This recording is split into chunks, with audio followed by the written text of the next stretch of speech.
السلام علیکم ورحمۃ اللہ وبرکاتہ۔ الحمدللہ رب العالمین والصلاة والسلام علی اشرف الانبیاء والمرسلین محمد وعلی آلہ وصحبہ اجمعین، اما بعد فاعوذ باللہ السمیع العلیم من الشیطان الرجیم، بسم اللہ الرحمن الرحیم۔ الیوم اکملت لکم دینکم واتممت علیکم نعمتی ورضیت لکم الاسلام دینا۔ قال النبی صلی اللہ علیہ وسلم من احدث فی امرنا ما لیس منہ فہو رد او کما قال النبی صلی اللہ علیہ وسلم۔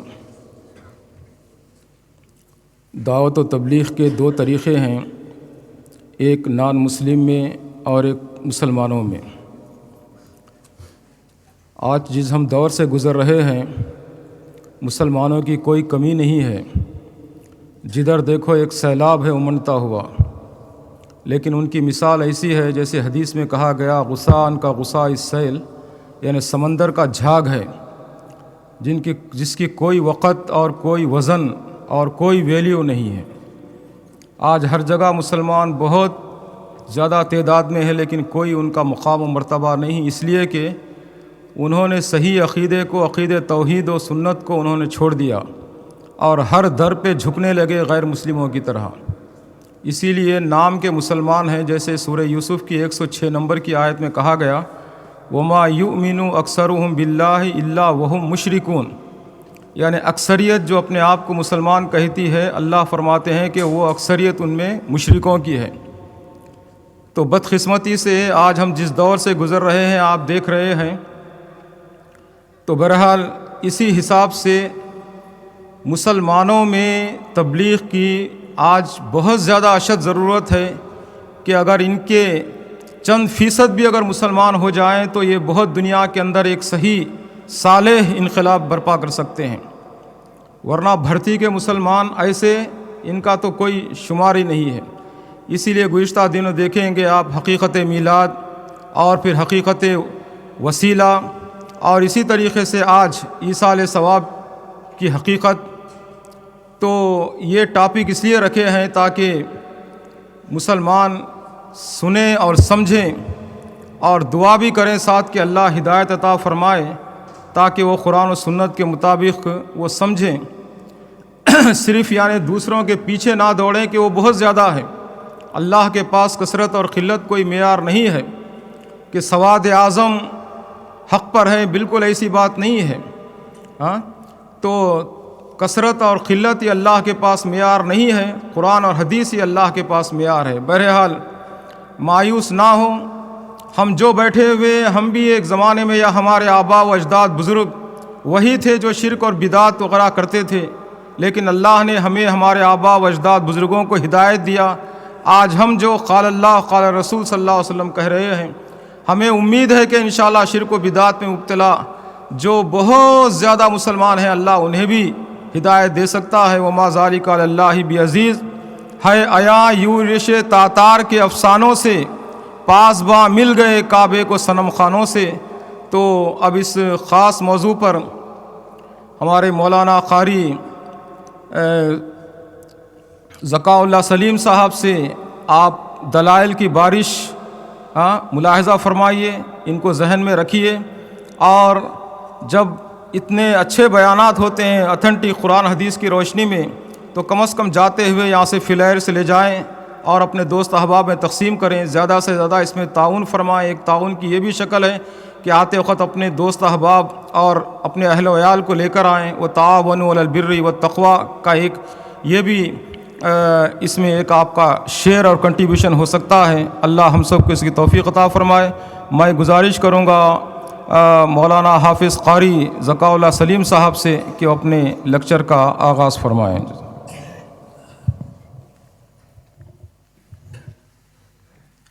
السلام علیکم ورحمۃ اللہ وبرکاتہ۔ ان الحمد للہ نحمده ونستعینه ونستغفره ونعوذ باللہ من شرور انفسنا ومن سیئات اعمالنا، اشهد ان لا الہ الا اللہ وحدہ لا شریک لہ واشهد ان محمدا عبده ورسولہ۔ یا ایہا الذین آمنوا اتقوا اللہ حق تقاته ولا تموتن الا وانتم مسلمون۔ يا أيها الناس اتقوا ربكم الذي خلقكم من نفس واحدة وخلق منها زوجها وبث منهما رجالا كثيرا ونساء واتقوا الله الذي تساءلون به والأرحام إن الله كان عليكم رقيبا يا أيها الذين آمنوا اتقوا الله وقولوا قولا سديدا يصلح لكم أعمالكم ويغفر لكم ذنوبكم ومن يطع الله ورسوله فقد فاز فوزا عظيما أما بعد فإن خير الحديث كتاب الله وخير الهدي هدي محمد صلى الله عليه وسلم وشر الأمور محدثاتها وكل محدثة بدعة وكل بدعة ضلالة وكل ضلالة في النار۔ آج کے درس کا عنوان آپ سن ہی چکے ہیں کہ ایصال ثواب فوت شدہ کے لیے اس کو ثواب پہنچانے کے لیے کیا کچھ کرنے کی شریعت نے تلقین کی ہے، کیا کچھ کرنا جائز ہے، اور کیا کچھ ہے کہ جسے دین، اجر، ثواب، نیکی سمجھا جاتا ہے لیکن دراصل وہ نیکی نہیں بلکہ وہ لوگوں کی اپنی اختراعات ہیں۔ یہ ایک نہایت اہم موضوع ہے، خاص طور پہ اس حوالے سے کہ ہم جس بیک گراؤنڈ سے تعلق رکھتے ہیں، جس کمیونٹی سے ہمارا تعلق ہے، جس معاشرے، جس سوسائٹی سے ہمارا تعلق ہے، وہاں ایصال ثواب کے نام سے آئے روز ہمیں ایسے مسائل کا سامنا کرنا پڑتا ہے، بالخصوص ہماری اپنی فیملی، اپنے ہی رشتہ داروں، اپنے ہی گھر کے اندر، اپنے ہی والدین، اپنے ہی سگے وہ کچھ کرتے ہیں کہ جس کی شریعت سے کوئی دلیل نہیں ملتی، اور اس موقع پہ ایک عام انسان، ایک عام سیدھا سادھا مسلمان وہ کنفیوزڈ ہو جاتا ہے کہ آخر دین کیوں اتنا واضح نہیں کہ میں والدین کی بات مانتے ہوئے وہ سب کچھ کروں جس کا والدین مجھے حکم دے رہے ہیں، یا دوسری طرف دیکھوں جو مجھے مسجد میں تلقین کی جاتی ہے کہ نہیں، جو کچھ اللہ اور اللہ کے رسول نے کہا ہے بس وہی دین ہے، اس کے سوا کچھ نہیں۔ لہذا بالخصوص ہمارے نوجوان طبقے کے لیے یہ موضوع نہایت اہم ہے، اس لیے انشاءاللہ العزیز اللہ کے فضل سے اور اللہ کی مدد سے میں کوشش کروں گا کہ آج کے اس موضوع کو ایک ترتیب کے ساتھ پیش کیا جائے، تاکہ جو کچھ آپ یہاں سنیں آپ کے ذہن میں وہ نقش ہو جائے۔ اور میں یہ بھی گزارش کروں گا کہ اگر کسی کے پاس پین اور کاغذ ہے تو وہ آپ دلائل اس کے جائز ناجائز ہونے کے، اس کی شرعی حیثیت، جو کچھ بیان کیا جا رہا ہے اس کو آپ اگر نوٹ کر سکتے ہیں تو آپ کے لیے انشاءاللہ مفید ہوگا۔ آئندہ کبھی کسی موقع پہ آپ کو ضرورت پڑی تو یہ باتیں انشاءاللہ اللہ کے فضل سے آپ کے کام آئیں گی۔ آج کے ہمارے درس کی ترتیب اس انداز سے ہے کہ سب سے پہلے ہم نے اس بات کو سمجھنا ہے کہ دین نام کس چیز کا ہے، دین کسے کہتے ہیں، اور دوسری بات جسے ہم نے سمجھنا ہے وہ ہے بدعت کی تعریف کیا ہے، اور بدعت کی حیثیت دین میں کیا ہے۔ تیسری چیز ایصال ثواب، یہ جو لفظ ہے اس کا معنی کیا ہے۔ چوتھی چیز کہ ایصال ثواب کا کیا کوئی طریقہ رسول اکرم صلی اللہ علیہ وسلم نے بتایا ہے یا نہیں بتایا، اگر بتایا ہے تو وہ کون سا طریقہ ہے۔ اور پانچویں چیز کہ ایصال ثواب کے نام سے کیے جانے والے کام کہ جن کی قرآن و سنت سے کوئی دلیل نہیں ملتی لیکن لوگ نیکی اور اجر سمجھتے ہوئے، نیکی اور اجر کی امید رکھتے ہوئے وہ کام کرتے ہیں۔ اور چھٹی چیز ہے کہ اس حوالے سے ایصال ثواب جو موضوع ہے، اس حوالے سے کچھ شبہات اور کچھ الزامات ہم پہ عائد کیے جاتے ہیں، اور کچھ لوگوں کے ذہن میں شبہات ڈالے جاتے ہیں جن شبہات کی بنا پہ عام آدمی وہ گھبرا جاتا ہے اور کنفیوژن کا شکار ہو جاتا ہے کہ کیا درست ہے اور کیا درست نہیں۔ یہ بنیادی چیزیں ہیں انشاءاللہ جو آج کے درس میں بیان ہوں گی۔ سب سے پہلی چیز کہ دین کس چیز کا نام ہے۔ رسول اکرم صلی اللہ علیہ وسلم کا فرمان ہے، امام مالک رحمۃ اللہ علیہ جو کہ 4 مشہور ائمہ کرام میں سے دوسرے نمبر کے امام ہیں، یعنی امام ابو حنیفہ رحمۃ اللہ علیہ کے بعد امام مالک رحمۃ اللہ علیہ تھے ان کی تاریخی اعتبار سے۔ تو امام مالک رحمۃ اللہ علیہ نے حدیث کی جو کتاب آپ نے لکھی جسے موطا امام مالک کہا جاتا ہے، اور یہ وہ کتاب ہے جو سب سے پہلے باقاعدہ طور پہ حدیث پہ لکھی گئی، یعنی وہ کتاب جس میں رسول اکرم صلی اللہ علیہ وسلم کی احادیث کو اکٹھا کیا گیا۔ اس سے پہلے باقاعدہ کتاب کی صورت میں احادیث اس طرح جمع نہیں کی گئی تھی۔ چنانچہ امام مالک رحمۃ اللہ علیہ نے اپنی کتاب موطا امام مالک میں باب القدر، اس کے تحت اس میں ایک حدیث درج کی ہے، اور وہ فرماتے ہیں کہ مجھے رسول اکرم صلی اللہ علیہ وسلم کا فرمان یہ موصول ہوا ہے اور ملا ہے کہ آپ نے فرمایا ترکت فیکم امرین لن تضلوا ما تمسکتم بہما کتاب اللہ و سنت رسولہ۔ آپ صلی اللہ علیہ وسلم نے فرمایا میں تم میں 2 چیزیں چھوڑ کے جا رہا ہوں۔ خطاب کرنے والے نبی ہیں اور جن سے کہا جا رہا ہے وہ صحابہ ہیں، اور صحابہ کے بعد پوری امت ہے۔ آپ نے فرمایا میں تم میں 2 چیزیں چھوڑ کے جا رہا ہوں، اور یہ اتنی اہم چیزیں ہیں کہ لن تضلوا ما تمسکتم بہما، جب تک ان دونوں کو مضبوطی سے پکڑ کے رکھو گے کبھی گمراہی میں نہیں پڑو گے۔ وہ 2 چیزیں کون سی ہیں؟ کتاب اللہ، ایک ہے اللہ کی کتاب قرآن حکیم، اور دوسری ہے سنت رسول، اللہ کے رسول صلی اللہ علیہ وسلم کی سنت مبارکہ۔ آپ نے فرمایا یہ 2 چیزیں میں تم میں چھوڑ کے جا رہا ہوں، ان کو مضبوطی سے پکڑے رکھو گے کبھی گمراہ نہیں ہوگے۔ یہ حدیث ایک فیصلہ کن حدیث ہے، یہ حدیث ایک حرف آخر ہے کہ دین نام ہے قال اللہ و قال الرسول کا، دین نام ہے جو کچھ اللہ نے نازل کیا ہے اس کا، دین نام ہے اللہ کی کتاب کا اور رسول اکرم صلی اللہ علیہ وسلم کے ارشادات کا، جو کچھ آپ نے فرمایا اور جو کچھ آپ نے کیا اور جو کچھ آپ کی حیات مبارکہ میں ہوا اور آپ نے اس پہ خاموشی اختیار کی، اور جو کچھ صحابہ کرام رضوان اللہ علیہم اجمعین رسول اکرم صلی اللہ علیہ وسلم کی زندگی میں کرتے رہے، اور آپ کے بعد خلفائے راشدین نے جو کچھ کیا، یہ سارا کچھ دین ہے۔ اس کے بعد دین میں مزید کسی چیز کو شامل نہیں کیا جا سکتا۔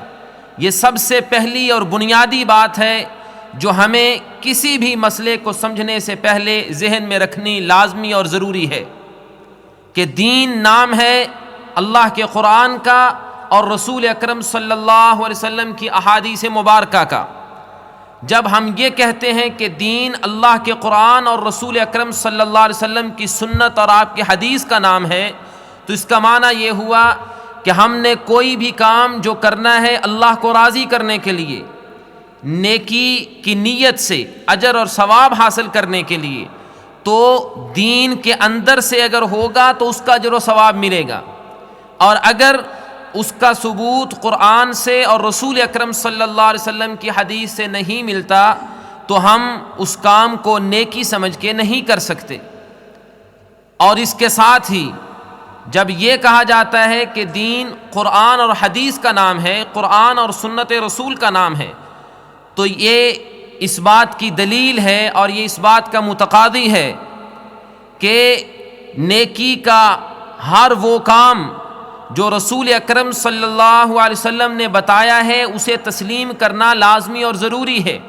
صرف تسلیم کرنا ہی نہیں بلکہ نیکی کا جو کام چھوٹا ہو یا بڑا ہو، چھوٹی نیکی ہے یا بڑی ہے، جو دین کا کام، جو نیکی کا کام پیارے پیغمبر صلی اللہ علیہ وسلم نے جس انداز سے کرنے کا طریقہ بتایا ہے، جس انداز سے سکھلایا ہے، اسی انداز سے کیا جائے گا تو اللہ کے ہاں قبول ہوگا۔ اگر کوئی کہے کہ میں نیکی کا کام تو کرتا ہوں اس وجہ سے کہ نبی نے یہ کام کیا ہے، لیکن کرنے میں تھوڑا سا اپنا طریقہ اندر شامل کر لوں، تو اس کی وہ نیکی اللہ کے ہاں کسی صورت میں قبول نہیں ہو سکتی۔ اور اس کی دلیل بالکل واضح حدیث جو کہ صحیح بخاری اور حدیث کی دوسری کتابوں میں موجود ہے، رسول اکرم صلی اللہ علیہ وسلم کی موجودگی میں آپ صلی اللہ علیہ وسلم کے سامنے ایک شخص مسجد میں داخل ہوا، اس نے 2 رکعت نماز ادا کی۔ نماز پڑھنے کے بعد آپ کے پاس آ کے سلام کہا، آپ نے اس کے سلام کا جواب دیا، وہ بیٹھنے لگا تو آپ نے فرمایا ارجع فصلی فإنک لم تصلی، جا کے نماز پڑھ، تو نے نماز نہیں پڑھی۔ آپ مسجد میں بیٹھے ہیں، اپنی آنکھوں سے اس کو دیکھ رہے ہیں کہ اس نے نماز پڑھی ہے، لیکن جب آپ کے پاس آیا تو آپ نے اس کے بیٹھنے سے پہلے اسے کہا جا، تو نے نماز نہیں پڑھی۔ وہ گیا، اس نے جا کے 2 رکعتیں اور ادا کی، پھر آیا، سلام کہا، آپ نے سلام کا جواب دیا، بیٹھنے لگا تو آپ نے فرمایا ارجع فصلی انک لم تصلی، جا کے دوبارہ نماز پڑھ، تو نے نماز نہیں پڑھی۔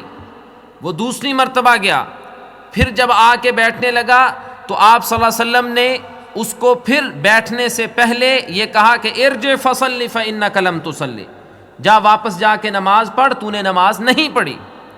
بعض روایات میں آتا ہے 3ری مرتبہ، اور بعض روایات میں ہے کہ 4تھی مرتبہ اس نے آخر یہ کہا کہ اللہ کے رسول صلی اللہ علیہ وسلم مجھے نماز کا جیسا طریقہ آتا تھا میں نے اس طرح سے ادا کی ہے، اب میری نماز میں جو غلطیاں ہیں، وہ کام جو میں نے سنت کے مطابق نہیں کیے، آپ مجھے بتلا دیجئے۔ یہ حدیث دلیل ہے اس بات کی کہ مسجد نبوی میں نیکی کا کام کیا جائے، کرنے والا صحابی رسول ہو اور پیارے پیغمبر صلی اللہ علیہ وسلم کی آنکھوں کے سامنے ہو، اگر سنت کے مطابق نہیں ہے، اس انداز اور اس طریقے سے نہیں ہے جو پیارے پیغمبر صلی اللہ علیہ وسلم نے سکھایا ہے، تو وہ بالکل ایسے ہے جیسے اس نے کیا ہی نہیں ہے، کیونکہ اللہ کے رسول صلی اللہ علیہ وسلم نے اس کو 3 مرتبہ یہی کلمات کہے کہ انک لم تصلی، تو نے نماز نہیں پڑھی۔ وہ 2 کر کے 6 رکعتیں پڑھ چکا ہے، آپ فرماتے ہیں نہیں پڑھی۔ یہ دلیل ہے اس بات کی کہ اللہ کے رسول صلی اللہ علیہ وسلم نے عبادت کا جو انداز، جو طریقہ، جو کچھ بتلایا ہے، اسی طریقے، اسی انداز سے عبادت کی جائے گی تو اللہ کے ہاں قبول ہوگی، ورنہ اس کی کوئی حیثیت نہیں ہے۔ اللہ رب العالمین قرآن مجید میں فرماتے ہیں سورہ حشر میں وَمَا آتَاكُمُ الرَّسُولُ فَخُذُوهُ وَمَا نَهَاكُمْ عَنْهُ فَانْتَهُوا، رسول تمہیں جو کچھ دیں اسے لے لو، مضبوطی سے پکڑ لو، وَمَا نَهَاكُمْ عَنْهُ فَانْتَهُوا، اور رسول صلی اللہ علیہ وسلم جس بات سے تمہیں منع کر دیں بس اسے رک جایا کرو۔ اور صحیح بخاری کی روایت ہے، رسول اکرم صلی اللہ علیہ وسلم فرماتے ہیں اِذَا أَمَرْتُكُمْ بِشَيْءٍ فَأْتُوا مِنْهُ مَا اسْتَطَعْتُمْ، آپ نے فرمایا جب میں تمہیں کسی چیز کا حکم دیا کروں تو اپنی پوری کوشش کیا کرو میرے حکم پہ عمل کرنے کی۔ وَإِذَا نَهَيْتُكُمْ عَنْ شَيْءٍ فَاجْتَنِبُوهُ، جب میں تمہیں کسی چیز سے روک دوں تو اس کو چھوڑ دیا کرو، اس سے باز آ جایا کرو۔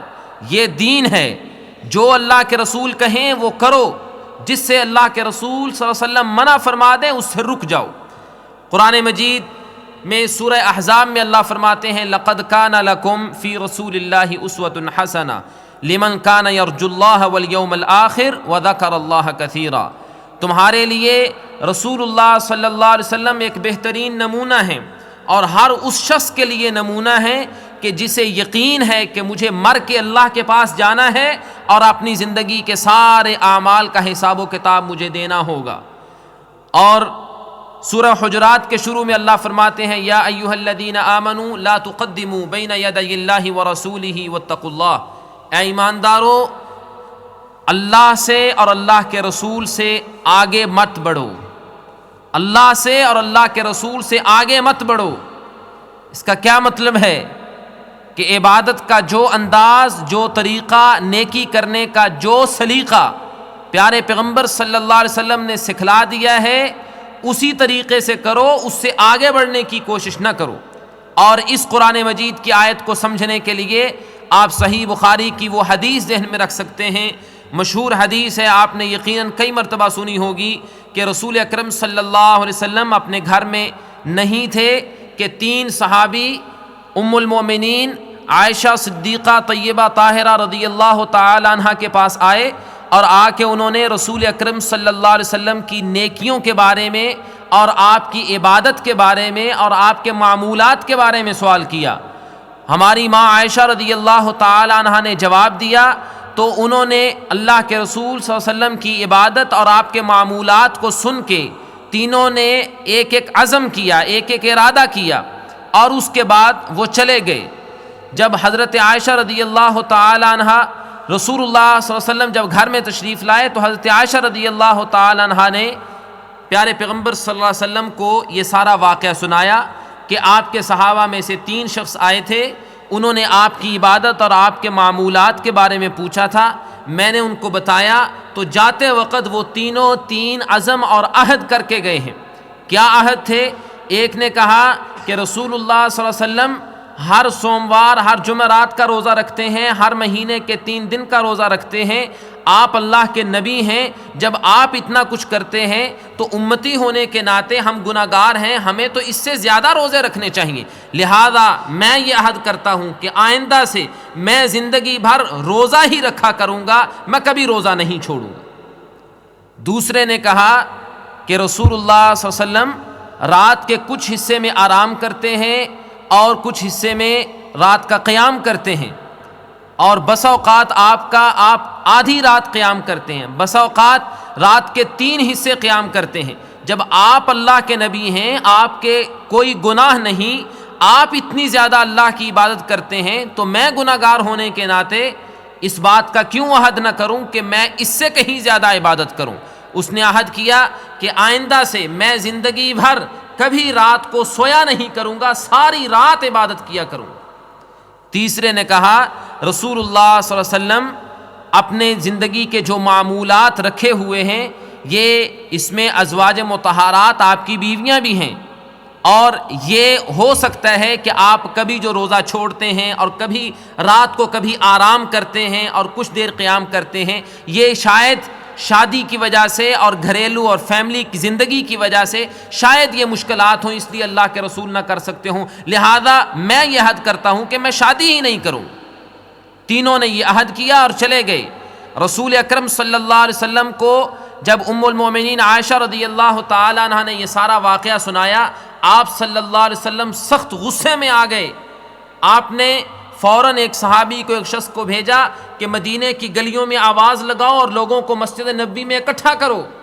لوگ اکٹھے ہوئے، آپ صلی اللہ علیہ وسلم اپنے ممبر پہ تشریف لائے، آپ نے اللہ کی تعریف کی، خطبہ ارشاد فرمایا اور پھر اس کے بعد فرمایا کہ واللہ انی لاخشاکم واتقاکم للہ، میں اللہ کی قسم اٹھا کے کہتا ہوں کہ میں محمد صلی اللہ علیہ وسلم تم میں سے سب سے زیادہ اللہ سے ڈرنے والا ہوں، مجھ سے زیادہ اللہ سے ڈرنے والا کوئی نہیں، مجھ سے زیادہ متقی اور پرہیزگار کوئی نہیں، میں اللہ کی قسم اٹھا کے کہتا ہوں میں تم میں سے سب سے زیادہ اللہ سے ڈرنے والا ہوں، اور جب سب سے زیادہ ڈرنے والا ہوں تو میری حالت یہ ہے میں کبھی روزہ رکھتا ہوں، کبھی چھوڑتا ہوں، میں رات کو آرام بھی کرتا ہوں، قیام بھی کرتا ہوں، اور میں نے شادیاں بھی کی ہیں، تو تم میں سے کون ایسی جرت کر سکتا ہے جو یہ کہے کہ میں ہمیشہ روزہ رکھوں گا اور میں ہمیشہ رات کا قیام کروں گا اور میں شادی نہیں کروں گا؟ آپ نے فرمایا یاد رکھو من رغب عن سنتی فلیس منی، جو میری سنت سے اعراض کرے اس کا میرے ساتھ کوئی تعلق ہی نہیں۔ نیکی کے کام کا ارادہ کیا ہے، کرنے والے صحابی ہیں، ام المومنین عائشہ کے پاس عہد کر کے گئے ہیں، اور انہوں نے سنت چھوڑنے کا ارادہ نہیں کیا بلکہ سنت کو ایک درجہ آگے بڑھ کے کرنے کا ارادہ کیا۔ تو اللہ کے رسول کے الفاظ کیا ہے؟ من راغب عن سنتی فلیس منی، جو میری سنت سے منہ موڑے وہ مجھ سے نہیں ہے۔ کیا معنی ہوا کہ اگر کوئی شخص دین کا کام سمجھ کے نیکی کا کوئی کام کرے اور اس میں اپنی طرف سے اضافہ کرے، اپنی طرف سے اپنی اس کی سوچ، اس کی اپنی فکر اس کو اس بات کی دعوت دے کہ نہیں اس کام میں تھوڑا سا اور اضافہ کر لیا جائے تو اجر زیادہ ہوگا، تو وہ کام سنت نہیں ہے، وہ کام دین سے خارج ہے۔ اور صرف دین سے خارج نہیں، اللہ کے رسول صلی اللہ علیہ وسلم کے اس فرمان کے مطابق ایسا کرنے والے کا نبی کے ساتھ کوئی تعلق ہی باقی نہیں رہتا۔ رسول اللہ صلی اللہ علیہ وسلم کا فرمان ہے من عمل عملا لیس علیہ امرنا فہو رد، کہ جو شخص کوئی ایسا کام کرے جو ہم نے نہیں کیا اس کا وہ کام مردود ہے۔ اور ایک دوسری حدیث میں اس سے مختلف الفاظ آتے ہیں۔ آپ صلی اللہ علیہ وسلم نے حکم دیا کہ علیکم بسنتی و سنت الخلفاء الراشدین، آپ نے فرمایا میری سنت کو مضبوطی سے پکڑ کے رکھو اور میرے خلفائے راشدین کی سنت کو بھی مضبوطی سے پکڑ کے رکھنا۔ اور اس کے بعد آپ نے فرمایا وَإِيَّاكُمْ وَمُحْدَثَاتِ الْأُمُورِ، دین میں نئے نئے کام شامل کرنے سے بچنا، فَإِنَّ كُلَّ مُحْدَثَةٍ بِدْعَةٍ، کیونکہ دین میں شامل کیا جانے والا ہر نیا کام بدعت ہوتا ہے، وَكُلُّ بِدْعَةٍ ضَلَالَةٍ، اور ہر بدعت گمراہی ہوتی ہے، وَكُلُّ ضَلَالَةٍ فِي النَّارِ، اور ہر گمراہی کا ٹھکانہ جہنم کی آگ ہے۔ اس سے نیکی نہیں ملتی، اس سے جنت نہیں ملتی، اس سے اللہ راضی نہیں ہوتا، بلکہ دین میں شامل کیا جانے والا کام جو نیکی کے ارادے سے کیا جائے، جس سے اجر و ثواب کی امید رکھی جائے، اور کام ایسا ہو جو اللہ کے رسول نے نہ کیا ہو، آپ کے صحابہ نے نہ کیا ہو، اس کام کا اجر و ثواب نہیں مل سکتا، اس کا گناہ ہوگا، کیونکہ وہ بدعت ہے اور وہ گمراہی ہے اور اس کا ٹھکانہ جہنم ہے۔ سنن دارمی کی روایت ہے، حضرت عبداللہ بن مسعود رضی اللہ تعالیٰ عنہ کا واقعہ معروف ہے۔ عمر بن سلمہ کہتے ہیں کہ ہم عبداللہ بن مسعود رضی اللہ تعالیٰ عنہ کے گھر کے دروازے پہ نماز سے کچھ پہلے ٹھہر جایا کرتے تھے کہ عبداللہ بن مسعود گھر سے نکلیں تو ہم ان کی معیت میں ان کے ساتھ مسجد تک جائیں۔ کہتے ہیں کہ ایک روز ایسے ہی ہم دروازے پہ کھڑے تھے کہ دوسرے ایک صحابی رسول ابو موسیٰ اشعری رضی اللہ تعالیٰ عنہ جو قرآن کے بہترین قاری تھے، وہ ہمارے پاس سے گزرے اور کہنے لگے کیا عبداللہ بن مسعود مسجد کو چلے گئے ہیں؟ ہم نے کہا نہیں ابھی نہیں، ابھی ہم دروازے پہ کھڑے ان کا انتظار کر رہے ہیں۔ ابو موسیٰ اشعری بھی وہیں کھڑے ہو گئے۔ تھوڑی دیر کے بعد عبداللہ بن مسعود رضی اللہ تعالیٰ عنہ اپنے گھر سے باہر تشریف لائے۔ ابو موسیٰ اشعری رضی اللہ تعالیٰ عنہ ملے، السلام علیکم کہا، انہوں نے سلام کا جواب دیا، اور ساتھ ہی ابو موسیٰ کہنے لگے یا ابا عبد الرحمن، یہ عبداللہ بن مسعود رضی اللہ تعالیٰ عنہ کی کنیت تھی، اے ابو عبد الرحمن، آج میں نے مسجد میں ایک ایسا کام دیکھا ہے جو میں نے پہلے کبھی نہیں دیکھا تھا اور مجھے بڑا عجیب لگا ہے۔ اور ساتھ ہی کہنے لگے کہ اللہ نے آپ کو زندگی دی تو آپ بھی اپنی آنکھوں سے جا کے دیکھ لیں گے۔ اور وہ کام ہے کیا؟ کہتے ہیں میں نے مسجد میں جا کے دیکھا ہے کہ مسجد میں لوگ اکٹھے بیٹھے ہیں، مختلف حلقات اور سرکلز بنا کے، دائرے بنا کے بیٹھے ہیں، کوئی چند لوگ ادھر بیٹھے ہیں، کوئی چند ادھر بیٹھے ہیں، کوئی چند ادھر بیٹھے ہیں، اور ہر حلقے کا، ہر سرکل کا، ہر دائرے کا ایک امیر ہے، ایک ان کا انچارج اور ایک لیڈر ہے۔ وہ ان سے کہتا ہے کہ اب 100 مرتبہ اللہ اکبر کہو۔ وہ سارے اب اللہ اکبر اللہ اکبر اللہ اکبر اللہ اکبر کہنے لگتے ہیں۔ پھر وہ ان سے کہتا ہے کہ اب 100 مرتبہ سبحان اللہ کہو۔ وہ سارے سبحان اللہ سبحان اللہ سبحان اللہ کہنے لگتے ہیں۔ جب 100 مرتبہ مکمل کر چکے ہوتے ہیں تو اس کے بعد پھر ان کو ان کا لیڈر کہتا ہے کہ اب الحمدللہ کہو۔ وہ 100 مرتبہ پھر الحمدللہ کہتے ہیں۔ پھر وہ کہتا ہے 100 مرتبہ لا الہ الا اللہ کہو۔ یہ سارا کچھ عبداللہ بن مسعود رضی اللہ تعالیٰ عنہ کو جب دوسرے ایک صحابی ابو موسیٰ اشعری رضی اللہ تعالیٰ عنہ نے بیان کیا تو عبداللہ بن مسعود ان سے کہنے لگے کہ تو نے یہ دیکھ کے ان لوگوں کو کیا کہا تھا؟ ابو موسیٰ کہنے لگے کہ میں نے ان سے کچھ نہیں کہا، میں نے تو انتظار کیا کہ آپ آئیں اور پھر بات ہو۔ چنانچہ عبداللہ بن مسعود رضی اللہ تعالیٰ عنہ خود جب مسجد میں پہنچے تو انہوں نے خود یہ منظر دیکھا۔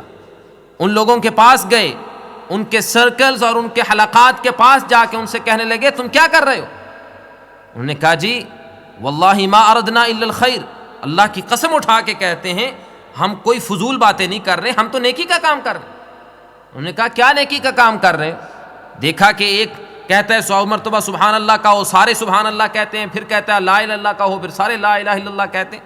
یہ طریقہ دیکھ کے عبداللہ بن مسعود رضی اللہ تعالی عنہ نے کہا کہ تم لا الہ الا اللہ سبحان اللہ الحمدللہ اللہ اکبر گننے کی بجائے بیٹھ کے اپنی برائیاں اور اپنے گناہ گنو۔ تمہیں معلوم نہیں کہ ابھی رسول اکرم صلی اللہ علیہ وسلم کو اس دنیا سے رخصت ہوئے اتنا عرصہ بھی نہیں گزرا کہ آپ کے کپڑے پرانے ہو چکے ہوں یا آپ کے گھر کے برتن ٹوٹ چکے ہوں، ابھی تک تو اتنا وقت بھی نہیں گزرا اور تم نے دین کے اندر نئے نئے کام شروع کر دیے۔ اور اسی غصے کے ساتھ پھر وہ مسجد سے باہر نکلا۔ عبداللہ ابن مسعود رضی اللہ تعالیٰ نے دیکھا وہ نیکی کا کام کر رہے ہیں، لیکن یہ سبحان اللہ، یہ الحمدللہ، یہ اللہ اکبر، یہ لا الہ الا اللہ اکٹھے بیٹھ کے ایک مجلس میں ایک آواز میں ایک کو لیڈر بنا کے اس کے پیچھے پیچھے کہنا، یہ انداز، یہ طریقہ نیکی کا، لا الہ الا اللہ کہنا نیکی ہے، اللہ اکبر سبحان اللہ الحمدللہ نیکی ہے، اللہ کے رسول نے اس کی تعلیم دی ہے، لیکن یہ انداز، یہ طریقہ اللہ کے رسول نے نہیں سکھایا، جس پہ عبداللہ بن مسعود رضی اللہ تعالیٰ عنہ ناراض ہو گئے۔ ترمذی کی روایت ہے، حضرت عبداللہ ابن عمر رضی اللہ تعالیٰ عنہ کے پاس ایک شخص نے چھینک لی اور اس نے کہا الحمدللہ والسلام علی رسول اللہ، اللہ کی تعریف اور اللہ کے رسول پہ اللہ کی سلامتی ہو۔ عبداللہ بن عمر نے کہا کہ تو نے یہ کیا کہا ہے؟ اس نے کہا جی میں نے الحمدللہ اللہ کے رسول نے تعلیم دی ہے وہ کہا ہے اور ساتھ اللہ کے رسول پہ سلام کہہ دیا۔ انہوں نے کہا نہیں، چھینک لینے پہ اللہ کے رسول نے ہمیں یہ تعلیم نہیں دی کہ الحمدللہ کے ساتھ والسلام علی رسول اللہ بھی کہو۔ گناہ کا کام اس نے نہیں کیا، نیکی کا کام کیا ہے، لیکن یہ موقع محل، یہ انداز، یہ طریقہ عبادت کا نہیں ہے۔ عبداللہ بن عمر رضی اللہ تعالیٰ عنہ وہ صحابی، یہ ذہن میں رکھیے، وہ صحابی جو صحابہ کرام رضوان اللہ علیہم اجمعین میں بالخصوص مشہور تھے کہ وہ سنت کے شیدائی ہیں، سنت کے شیدائی، اور ان کاموں میں اللہ کے رسول صلی اللہ علیہ وسلم کی اتباع کرنے کی کوشش کرتے جن کاموں کو دین کا درجہ بھی نہیں تھا۔ جب کہیں راستے سے گزرتے تو راستے سے تھوڑا سا ہٹ کے گزرتے، اس وجہ سے کہ اللہ کے رسول جب اس راستے سے گزرے تھے تو آپ اس انداز سے گزرے تھے۔ جب اس کسی راستے سے گزرتے تو کچھ دیر کے لیے اپنے غلام کو وہاں کھڑا کر کے کچھ دور جاتے اور وہاں کچھ دور جا کے بیٹھ کے اٹھ کے آ جاتے۔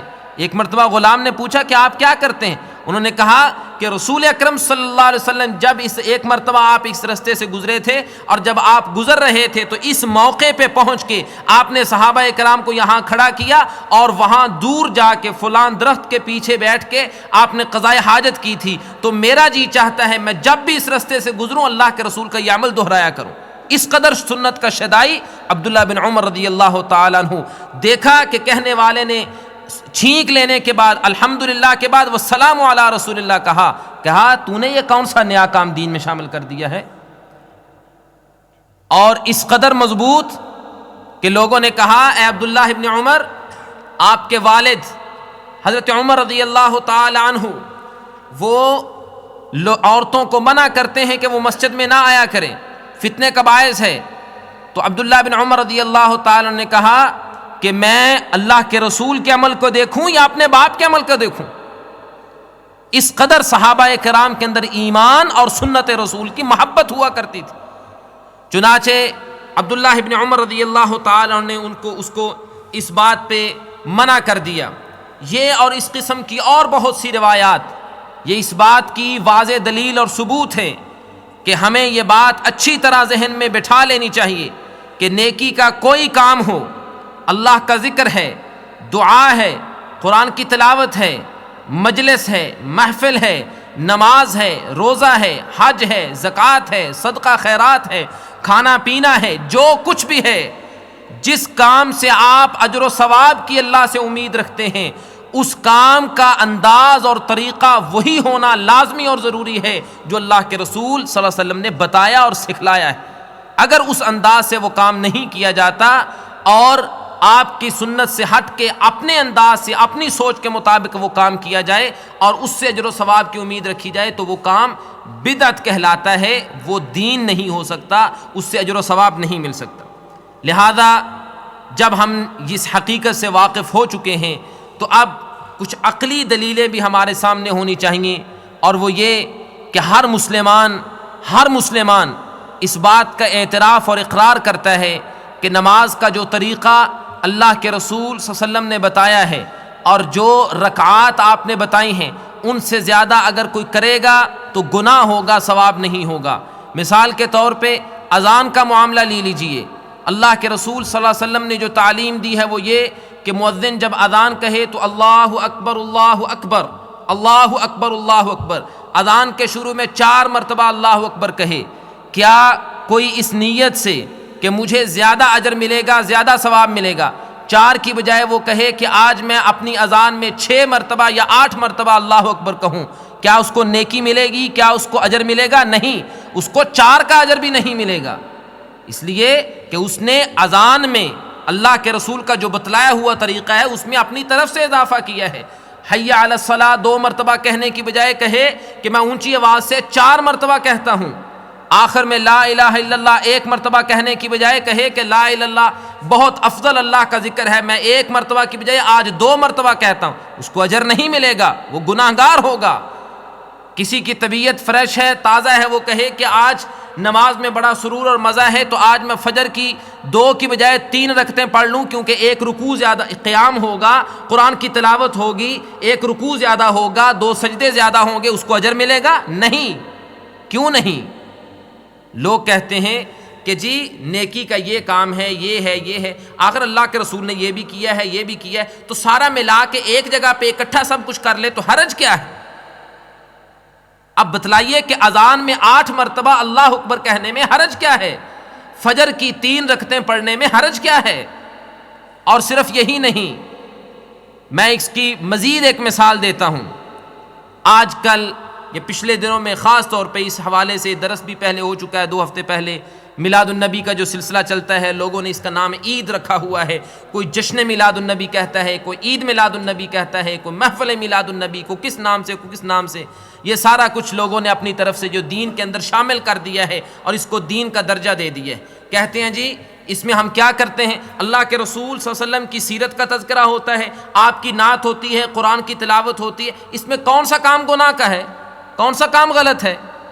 میں کہتا ہوں کہ رسول اکرم صلی اللہ علیہ وسلم نے کیا نماز کی امامت کروائی ہے یا نہیں کروائی؟ آپ نے نماز کی امامت کروائی ہے یا نہیں کروائی؟ یقیناً کروائی۔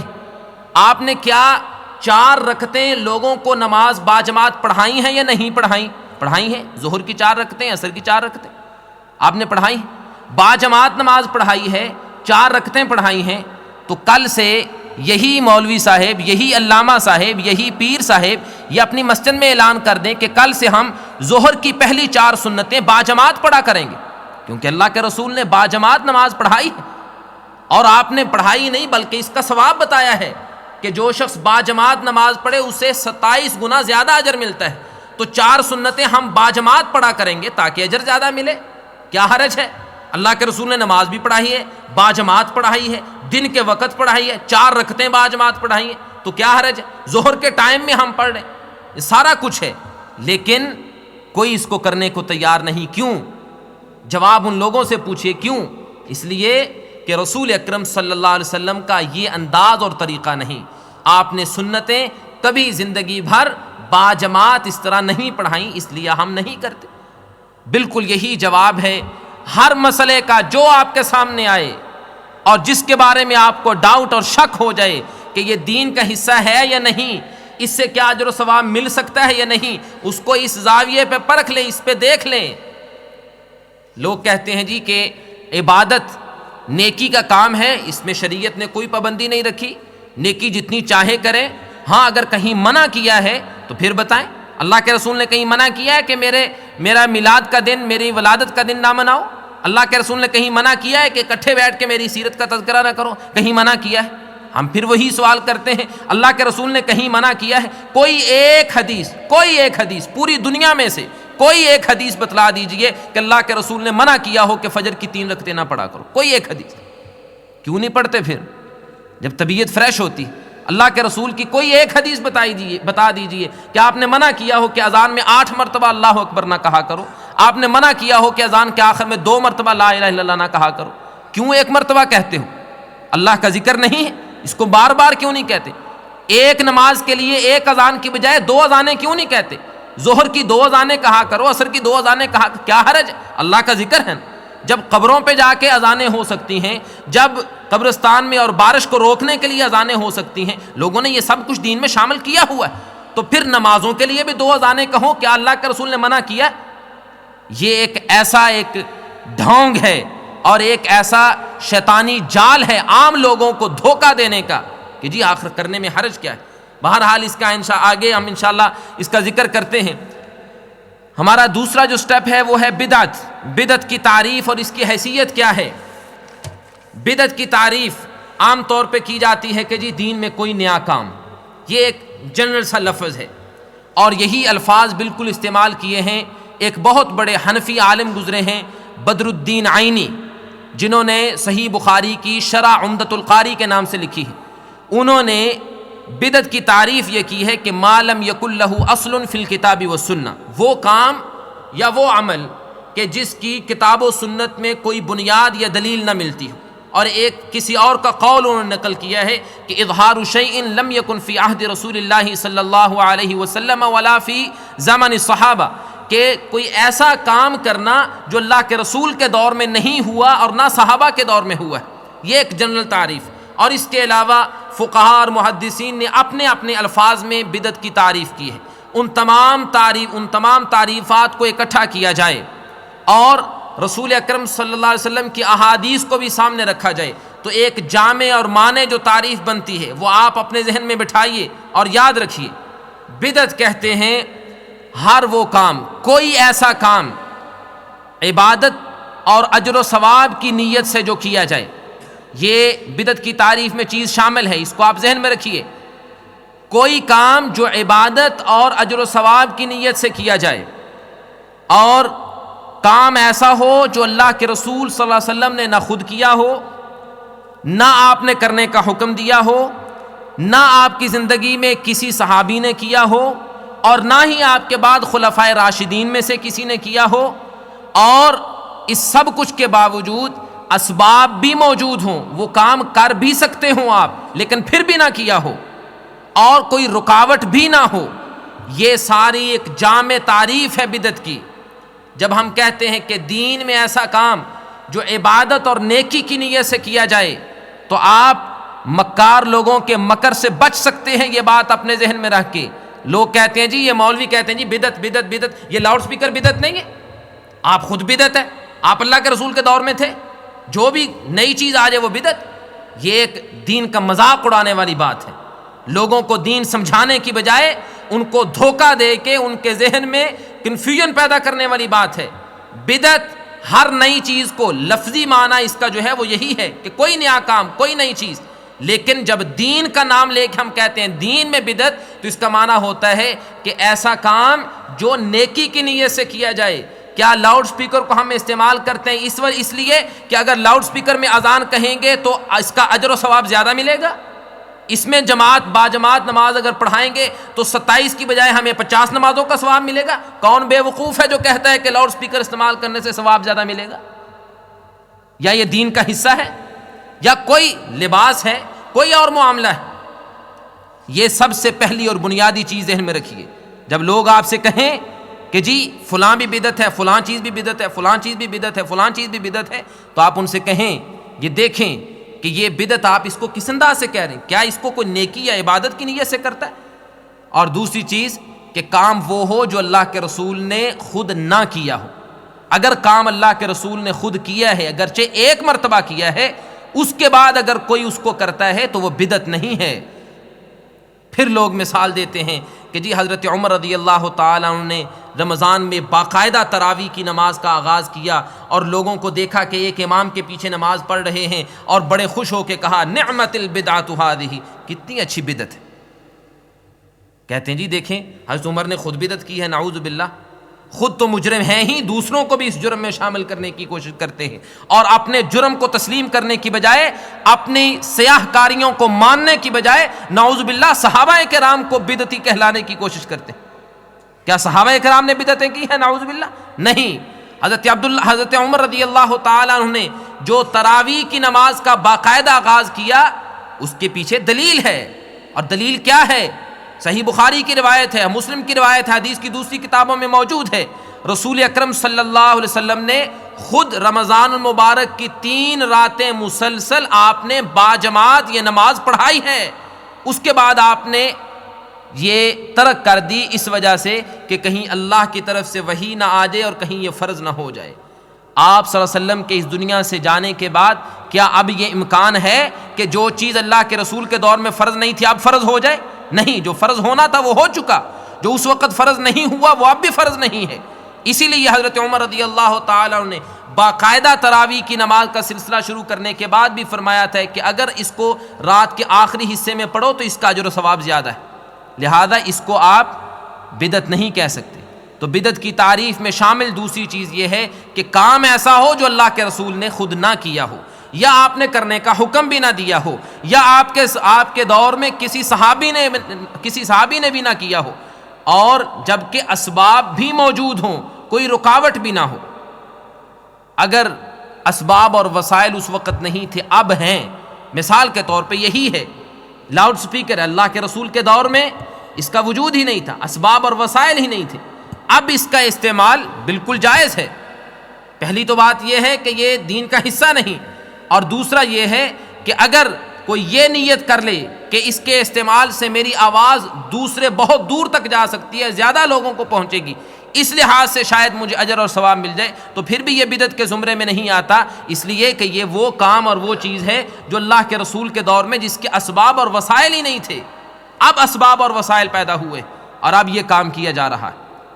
لہذا اس تعریف کو ذہن میں رکھتے ہوئے اب ہم آتے ہیں اپنے اصل موضوع کی طرف، اور وہ ہے ایصال ثواب۔ لفظ ایصال عربی زبان کا لفظ ہے جس کا معنی ہوتا ہے پہنچانا کسی چیز کو، اور ایصال ثواب کا معنی ہے ثواب پہنچانا۔ مراد اس سے ہوتی ہے کہ ہمارا قریبی، ہمارا رشتہ دار، ہماری فیملی کا کوئی آدمی، باپ، بیٹا، بھائی، چچا، ماموں، کوئی بھی فیملی کا فوت ہو جائے تو اس کے فوت ہونے کے بعد اس کو ثواب دیا جائے، اس کو ثواب پہنچایا جائے، یہ معنی ہے ایصال ثواب کا۔ پہلی بات ذہن میں رکھیے کہ ایصال ثواب جو ہے اس کے کچھ طریقے ایسے ہیں جو اللہ کے رسول صلی اللہ علیہ وسلم نے خود بتلائے ہیں، کچھ اعمال، کچھ کام ایسے ہیں جو اللہ کے رسول صلی اللہ علیہ وسلم نے خود بتلائے ہیں، وہ کام اگر کیے جائیں تو ان کاموں کے ذریعے سے انسان کو فوت ہونے کے بعد بھی ثواب ملتا ہے۔ ان کاموں کی ہم دو طرح کی تقسیم کر سکتے ہیں، ایک ہے وہ کام جو انسان کے اپنے ذاتی ہیں، جو خود اپنی زندگی میں انسان کر گیا اور مرنے کے بعد تک اس کو اجر و ثواب ملتا رہے، اور وہ کیا ہے؟ صحیح مسلم کی حدیث ہے، رسول اکرم صلی اللہ علیہ وسلم فرماتے ہیں اذا مات الانسان انقطع عنہ عملہ الا من ثلاث۔ اللہ کے رسول فرماتے ہیں جب انسان فوت ہو جاتا ہے تو اس کے تمام اعمال کٹ جاتے ہیں، ختم ہو جاتے ہیں، سوائے 3 نیکیوں کے۔ 3 نیکیوں کا اجر اس کو مرنے کے بعد بھی ملتا رہتا ہے، اس کے نامہ اعمال میں درج ہوتا رہتا ہے۔ اور یہ 3 کام کون سے ہیں؟ جو خود اپنی زندگی میں خود کر کے گیا ہے، اپنے اس کے ذاتی اعمال ہیں، کسی نے نہیں کیے اس کے بہاف پہ، خود اس نے کیے ہیں اور مرنے کے بعد اس کو اجر اس کا مل رہا ہے۔ وہ کون سے 3 کام ہیں؟ آپ نے فرمایا کہ ولد صالح یدعو لہ، ایک تو یہ ہے اس کی اپنی نیک اولاد، اپنی اولاد کو اگر سیدھے رستے پہ لگا گیا ہے تو اب اس کی اولاد جو بھی نیکی کا کام کرے گی، اور بالخصوص اولاد جب اس کے لیے دعا کرے گی تو اس کا اجر و ثواب اس کو ملے گا۔ اور دوسرا آپ نے فرمایا علم ینتفع بہ، علم، نالج، کہ جو لوگوں کو سکھا کے گیا اور لوگ اس سے فائدہ اٹھا رہے ہیں، اس کو ثواب ملتا رہے گا۔ یہ دین کا علم، یہ دین کا نالج جو آج ہم پڑھتے اور پڑھاتے ہیں اور قیامت تک یہ پڑھا اور پڑھایا جاتا رہے گا، اس سارے کا اجر و ثواب مسلسل پورے تسلسل کے ساتھ ائمہ کرام کو، تابعین کو، صحابہ کرام کو اور خود پیارے پیغمبر صلی اللہ علیہ وسلم کو آٹومیٹکلی مل رہا ہے۔ یہ اللہ کا قانون اور اللہ کا قاعدہ ہے کہ دین کا کوئی کام، دین کا کوئی علم، نالج اگر آپ نے دوسروں کو سکھا دیا ہے، کسی کو نیکی کا کام بتا دیا ہے، تو وہ جب تک کرتا رہے گا آپ کو اس کا اجر و ثواب ملتا رہے گا۔ آپ نے کسی بے نماز کو نمازی بنا دیا، زندگی بھر وہ نمازیں پڑھے گا، آپ کو اس کی نمازوں کا پورا برابر اجر و ثواب ملتا رہے گا، جتنا اجر اس کو ملے گا اتنا آپ کو ملے گا۔ کسی سے کوئی کام آپ نے نیکی کا کروا دیا، آپ کے کہنے پہ اگر کسی نے کوئی نیکی کا کام کیا، آپ کو مرنے کے بعد بھی اس کا اجر ملتا رہے۔ اور تیسری چیز آپ نے فرمایا صدقۃ جاریہ، ایسا صدقہ کہ جو جاری رہنے والا ہے۔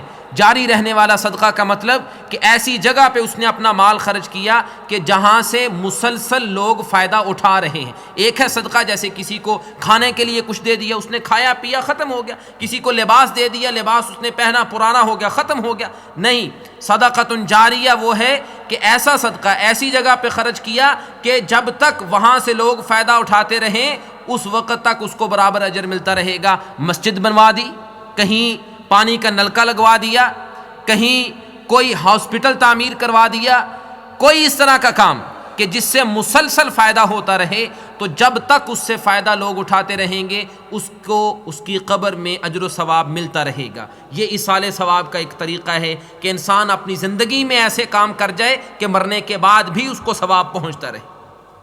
دوسری قسم ہے ان کاموں کی جو انسان کے اپنے نہیں ہیں، جو فوت شدہ ہے اس کے اپنے وہ کام نہیں ہیں، لیکن اس کے بہاف پہ کوئی دوسرا کرتا ہے۔ وہ کون کون سے کام ہیں؟ سب سے پہلا کام دعا ہے۔ اللہ رب العالمین نے قرآن مجید میں فرمایا ہے والذین جاءوا من بعدہم یقولون ربنا اغفر لنا ولاخواننا الذین سبقونا بالایمان، مومن اور سچے لوگ وہ ہیں کہ جو اپنے سے پہلے گزر جانے والے اپنے مومن بھائیوں کے لیے دعائیں کرتے ہیں۔ دعا کیا کرتے ہیں؟ ربنا اغفر لنا، اے اللہ ہمیں بھی معاف کر دے، ولاخواننا الذین سبقونا بالایمان، اور ہمارے ان بھائیوں کو بھی معاف کر دے جو ہم سے پہلے مومن گزر چکے ہیں۔ ولا تجعل فی قلوبنا غلا، اے اللہ ہمارے دلوں میں ان کے بارے میں کوئی بغض کوئی کینہ باقی نہ چھوڑ۔ ربنا انک رؤوف الرحیم، اے اللہ تو بڑا ہی مہربان، تو بہت زیادہ رحم کرنے والا ہے۔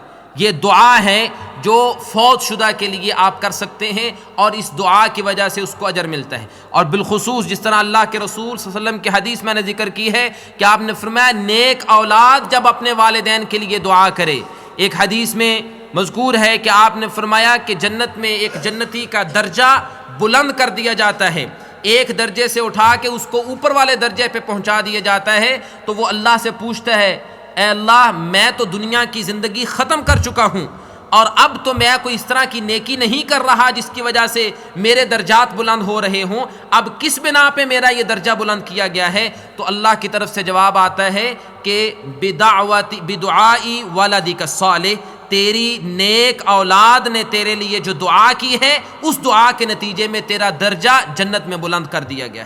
تو یہ نیک اولاد کی دعا بالخصوص، اور ویسے ہر مسلمان کی دوسرے مسلمان کے لیے دعا، یہ ہے ایصال ثواب کا ایک طریقہ، دوسروں تک ثواب پہنچانے کا طریقہ۔ خود رسول اللہ صلی اللہ علیہ وسلم یہ کام کیا کرتے تھے، آپ نے کرنے کا حکم بھی دیا ہے۔ صحیح حدیث ہے ابو داود کی، اللہ کے رسول صلی اللہ علیہ وسلم نے ایک صحابی کو دفن کرنے کے بعد اس کی قبر پہ مٹی ڈالنے کے بعد کھڑے ہو کے آپ نے صحابہ سے کہا استغفروا لابیکم استغفروا لاخیکم وصلوا له التثبیت فانه الان یسأل، اب اپنے بھائی کے لیے یہاں قبر پہ کھڑے ہو کے اللہ سے معافی مانگو اور اللہ سے دعا کرو کہ اللہ اس کو قبر کے سوالوں میں کامیاب کرے، کیونکہ اب اس سے سوال ہو رہے ہیں۔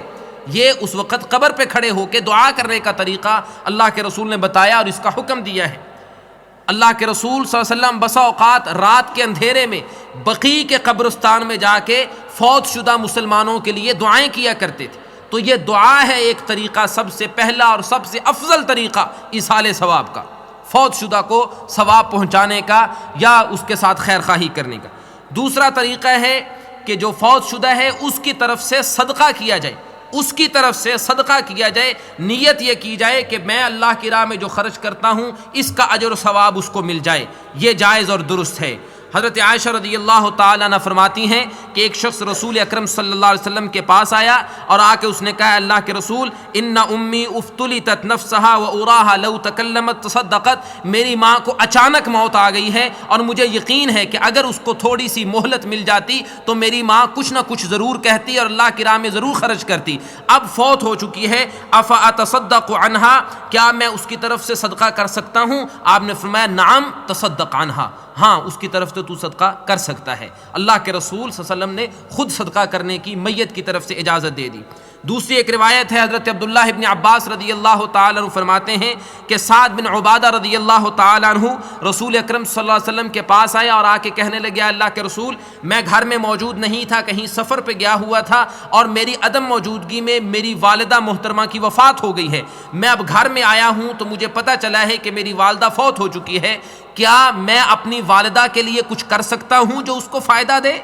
تو رسول اکرم صلی اللہ علیہ وسلم نے فرمایا، ہاں تو اس کی طرف سے صدقہ کر سکتا ہے۔ تو اس کے بعد حضرت سعد بن عبادہ رضی اللہ تعالیٰ نے کہا، فإنی اشہدک ان حائط المخراف صدقۃ علیہا، اے اللہ کے رسول، میں آپ کو گواہ بنا کے کہتا ہوں کہ میرا فلاں جو باغ ہے، میں سارا باغ اپنی ماں کی طرف سے اللہ کی راہ میں خرچ کرتا ہوں۔ یہ دونوں روایتیں حضرت عائشہ والی اور حضرت عبداللہ بن عباس کی، یہ سعد بن عبادہ رضی اللہ تعالیٰ عنہ والی، یہ دونوں روایتیں صحیح بخاری شریف میں موجود ہیں۔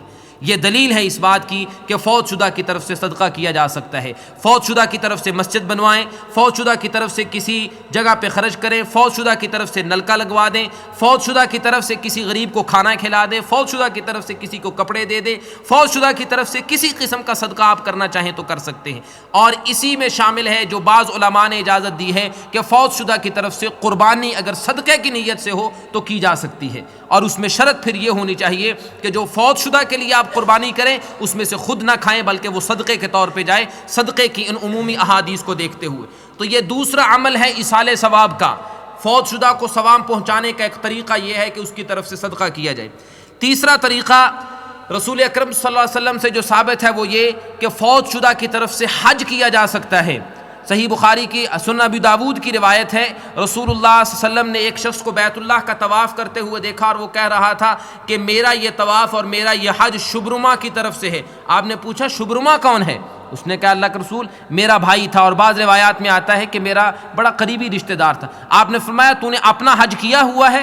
اس نے کہا نہیں۔ آپ نے فرمایا پہلے اپنا حج کر پھر اس کی طرف سے کرنا۔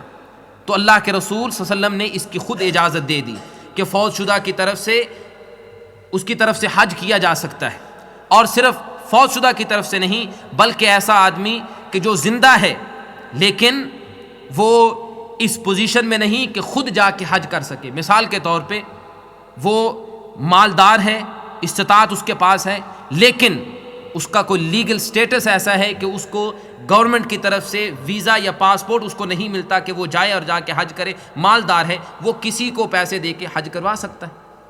کوئی ایسا آدمی جو سخت بیمار ہے، وہ اپنی جگہ سے حرکت نہیں کر سکتا لیکن اس کے پاس مال ہے، تو وہ کسی کو رقم دے کے حج کروا سکتا ہے۔ رسول اللہ صلی اللہ علیہ وسلم سے ثابت یہ حدیث اس بات کی دلیل، اور آگے اور احادیث بھی ذکر کی جا رہی ہیں۔ تو یہ تین بڑے اعمال ہیں جو احادیث سے ثابت ہیں۔ دعا فوت شدہ کے لیے کی جائے، فوت شدہ کے لیے صدقہ کیا جائے یعنی اس کے بہاف پہ اس کی طرف سے اس نیت سے کہ اس کو اجر و ثواب ملے، اور تیسرا کہ اس کے لیے حج کیا جائے۔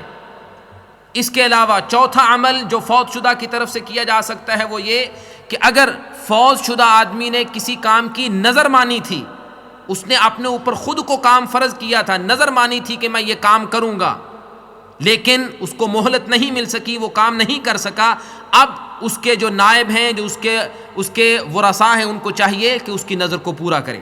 اور اس کے بارے میں بھی واضح حدیث موجود ہے، بخاری کی روایت ہے، عبداللہ بن عباس فرماتے ہیں کہ جوہینہ قبیلے کی ایک عورت اللہ کے رسول صلی اللہ علیہ وسلم کے پاس آئی اور آ کر کہنے لگی، اے اللہ کے رسول ان امی نذرت ان تحج فلم تحج حتی ماتت افاحج عنہا، اے اللہ کے رسول میری ماں نے نظر مانی تھی کہ وہ بیت اللہ کا حج کرے گی لیکن وہ حج نہیں کر سکی، فوت ہو چکی ہے، کیا میں اس کی طرف سے اب حج کروں؟ آپ نے فرمایا نعم حجی عنہا، ہاں تو اس کی طرف سے حج کر، ارأیت لو کان علی امک دین اکنت قاضیتہ، آپ نے فرمایا تو مجھے بتا کہ اگر تیری ماں پہ کوئی قرض ہوتا تو تو اس قرض کو ادا کرتی یا نہ کرتی؟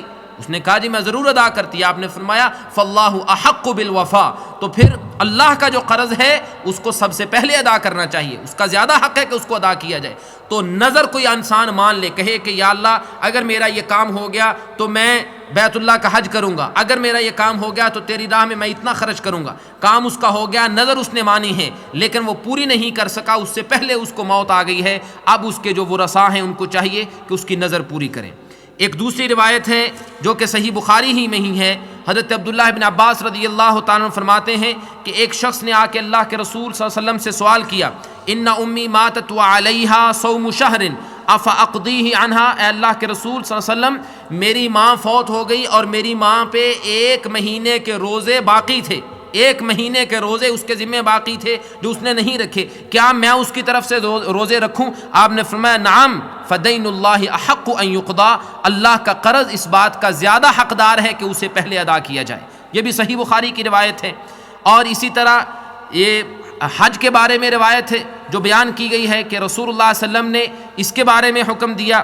اور اس کے علاوہ صدقے کی روایت آتی ہے حضرت عبداللہ بن عباس رضی اللہ تعالیٰ عنہ سے کہ سعد بن عبادہ رضی اللہ تعالیٰ عنہ نے اللہ کے رسول صلی اللہ علیہ وسلم سے سوال کیا تھا، ان امی ماتت علیہا نذر، آپ نے کہتے ہیں کہ اب سعد بن عبادہ نے پوچھا اللہ کے رسول میری ماں فوت ہو گئی اور ان کے ذمہ نذر تھی، کیا میں اس نذر کو پورا کروں؟ آپ نے فرمایا ہاں پورا کرو۔ اس روایت کے پیش نظر یہ کہا جا سکتا ہے کہ اگر کسی نے نظر مانی ہے کوئی نیکی کا کام کرنے کی، کوئی نیکی کا کام کرنے کی، صدقہ ہے، خیرات ہے، حج ہے، روزہ ہے، حتیٰ کہ نوافل ہیں، قرآن کی تلاوت ہے، اگر کسی نے نظر مانی ہے تو گویا یہ اس کے اوپر اب واجب ہو چکا ہے، نظر کو پورا کرنا لازم ہے۔ اور نظر کے ساتھ ملتا جلتا دوسرا کام ہے قسم، اگر کسی نے قسم اٹھائی ہے اب اس قسم کو پورا کرنا اس کے لیے لازمی اور ضروری ہے۔ اگر پورا کرنے سے پہلے، نظر کو پورا کرنے سے پہلے وہ فوت ہو جائیں تو اب اس کے ورثاء کے لیے یہ لازمی ہے کہ اس نظر کو اب پورا کریں۔ اگر اس نے نیت کی تھی کہ میں روزے رکھوں گا، اگر میرا کام ہوا تو اس کی طرف سے روزے رکھے جائیں، اگر اس نے حج کی نیت کی تھی تو اس کی طرف سے حج کیا جائے، اس نے صدقے کی نیت کی تھی تو اس کی طرف سے صدقہ کیا جائے، اس نے قرآن پڑھنے کی نیت کی تھی تو اس کی طرف سے قرآن پڑھا جائے، اس نے ذکر کرنے کی نیت کی تھی اس کی طرف سے ذکر کیا جائے۔ اگر نظر اس نے مانی ہے، یہ بات ذہن میں رکھیے، فوت شدہ نے اگر نظر مانی ہے، نظر ماننے کا مطلب یہ ہے کہ اس پہ کام واجب ہو چکا ہے، اب اس واجب کی ادائیگی اس کے لیے لازمی۔ اور اسی طرح ہے کہ کوئی اور کام جو فرض تھا لیکن فرض کی ادائیگی سے پہلے آدمی فوت ہو گیا تو اب اس کی طرف سے نظر نہیں، ویسے فرض ہے۔ جیسے مثال کے طور پہ میں نے کہا ہے کہ حج فرض ہے لیکن کوئی حج نہیں کر سکا، استطاعت ہے، سب کچھ ہے، لیکن حج نہیں کر سکا، اچانک موت آ گئی تو اب اس کے ورثاء کو چاہیے کہ اس کی طرف سے حج کریں۔ اور اس کی واضح روایت حدیث موجود ہے حضرت عائشہ رضی اللہ تعالی عنہا سے کہ رسول اللہ صلی اللہ علیہ وسلم کا فرمان ہے، آپ نے فرمایا من مات وعلیہ صیام صام عنہ ولی، صحیح بخاری کی روایت ہے، آپ نے فرمایا جو آدمی فوت ہو جائے اس حالت میں کہ اس کے ذمے روزے فرض ابھی باقی ہوں تو آپ نے فرمایا اس کا وارث اس کی طرف سے روزے رکھے، یہ صحیح بخاری کی روایت ہے۔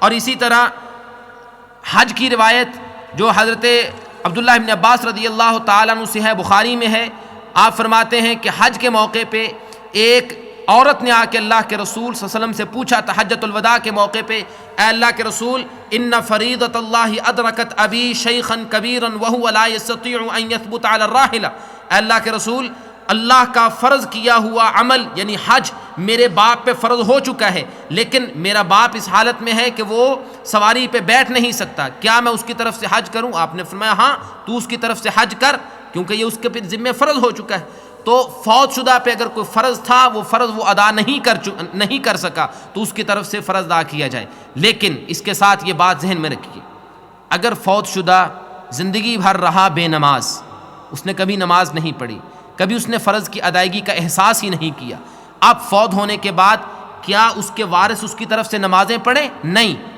اس لیے کہ نماز اس وقت کی نماز ہے، نماز کو اس کے ٹائم میں ادا کرنا ہے، ظہر کی نماز ظہر کے وقت کے اندر ادا کرنی اس کے لیے لازمی اور ضروری ہے، اس کا وقت فرض ہے، جب وہ وقت گزر گیا تو اس کا مطلب ہے کہ وہ خود مجرم اور گناہگار ہو چکا ہے، اب اس کی طرف سے فریضہ نہیں ہے۔ اور مسلسل خاص طور پہ کوئی آدمی کرتا رہے کہ کبھی فرض ادا ہی نہ کرے تو اس کی طرف سے فرض کی یہ ادائیگی نہیں ہے۔ اس سلسلہ میں ایک بات یہ ذہن میں رکھیے کہ ایصال ثواب کے یہ سارے وہ طریقے ہیں جو جائز ہیں، مشروع ہیں، جنہیں کیا جا سکتا ہے۔ کچھ ایسے طریقے ہیں جو اب ہمارے ہاں معروف ہو چکے ہیں، جو ہمارے ہاں مشہور ہیں اور ان کو لوگوں نے نام دیا ہوا ہے۔ مثال کے طور پہ جب کوئی فوت ہو جائے تو فوت ہونے کے بعد اس کے جنازے کے اگلے دن ایک تقریب کی جاتی ہے، کھانا پکایا جاتا ہے، رشتہ داروں کو بلایا جاتا ہے، کسی مولوی صاحب کو بلایا جاتا ہے کہ فاتحہ پڑھیں، قل پڑھیں، اور باقاعدہ اس کا نام ہی قل شریف رکھا ہوا ہے کہ جی کل فلاں کے قل ہوں گے، یہ 4 قل پڑھے جاتے ہیں، اللہ جانتا ہے کہ کتنی مرتبہ اس کی تلاوت کرتے ہیں، یہ کس نیت سے کرتے ہیں، اللہ بہتر جانتا ہے۔ بہرحال یہ طریقہ کہ اس کی طرف سے قل پڑھے جاتے ہیں، باقاعدہ ایک تقریب کا اہتمام ہوتا ہے، اور اس میں کیا ہوتا ہے کہ ایک مجلس ہے، اس مجلس میں لوگ اکٹھے ہیں، مسجد سے بچوں کو بلایا جاتا ہے جو قرآن پڑھنے والے ہیں، بس اوقات پورا قرآن، بس اوقات قرآن کی چند صورتیں پڑھی جاتی ہیں، کبھی نہ کوئی ملے تو صرف مولوی صاحب ہی کفایت کر جاتے ہیں کہ جی 4 قل پڑھ دیں، فاتحہ 7 مرتبہ پڑھ دیں، اور اس کے بعد کھانا تقسیم ہو جائے، یہ سارا کچھ کیا جاتا ہے۔ لوگ کہتے ہیں جی سارے کچھ کرنے میں حرج کیا ہے؟ ہم کہتے ہیں حرج یہ ہے کہ یہ وہ طریقہ اور وہ کام ہے جو خود پیارے پیغمبر صلی اللہ علیہ وسلم نے نہیں کیا۔ کہتے ہیں جی کیا اللہ کے رسول نے کھانا پہ کیا آپ نے غریبوں کو کھانا نہیں کھلایا؟ ہم کہتے ہیں کھانا کھلایا ہے، غریبوں کو کھلایا ہے، اپنے کھانے والے رشتہ داروں کو نہیں کھلایا ایسے اکٹھا کر۔ کہتے جی اللہ کے رسول نے قرآن کی تلاوت نہیں کی، ہم کہتے ہیں کی ہے، لیکن کیا اللہ کے رسول نے کبھی اس طرح اپنی فیملی ممبرز کو اکٹھا کر کے قرآن کی تلاوت کی ہے کہ آؤ آج کھانا پکایا ہے، آج ختم شریف ہوگا؟ کیا اللہ کے رسول نے ایسے کیا؟ کیا اس کا نام قل رکھا ہے؟ کوئی ایک حدیث دنیا میں بتائیے کہ قل شریف جس کو آپ کہتے ہیں، یہ اس کو عربی زبان میں اس کا کیا لفظ ہے؟ لفظ قل تو عربی کا ہو گیا اور شریف دوسرا ایک ساتھ میں لا لیا کہ قل شریف۔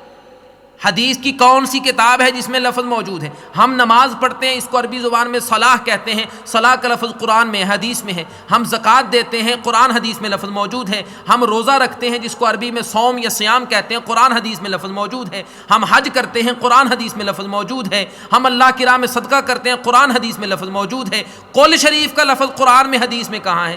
قل یہاں سے لیے، قل هو اللہ احد کے شروع سے قل لیا، شریف کسی اور جگہ سے لیا، دونوں کو ملا کے کہہ دیے تقریب ہے قل شریف، اور کہہ دیے دین کا حصہ ہے، فوت شدہ کے لیے اجر و ثواب ہے، ایصال ثواب کا ذریعہ ہے۔ کس نیت سے ثواب ہے؟ کیا قرآن پڑھنے کا ثواب؟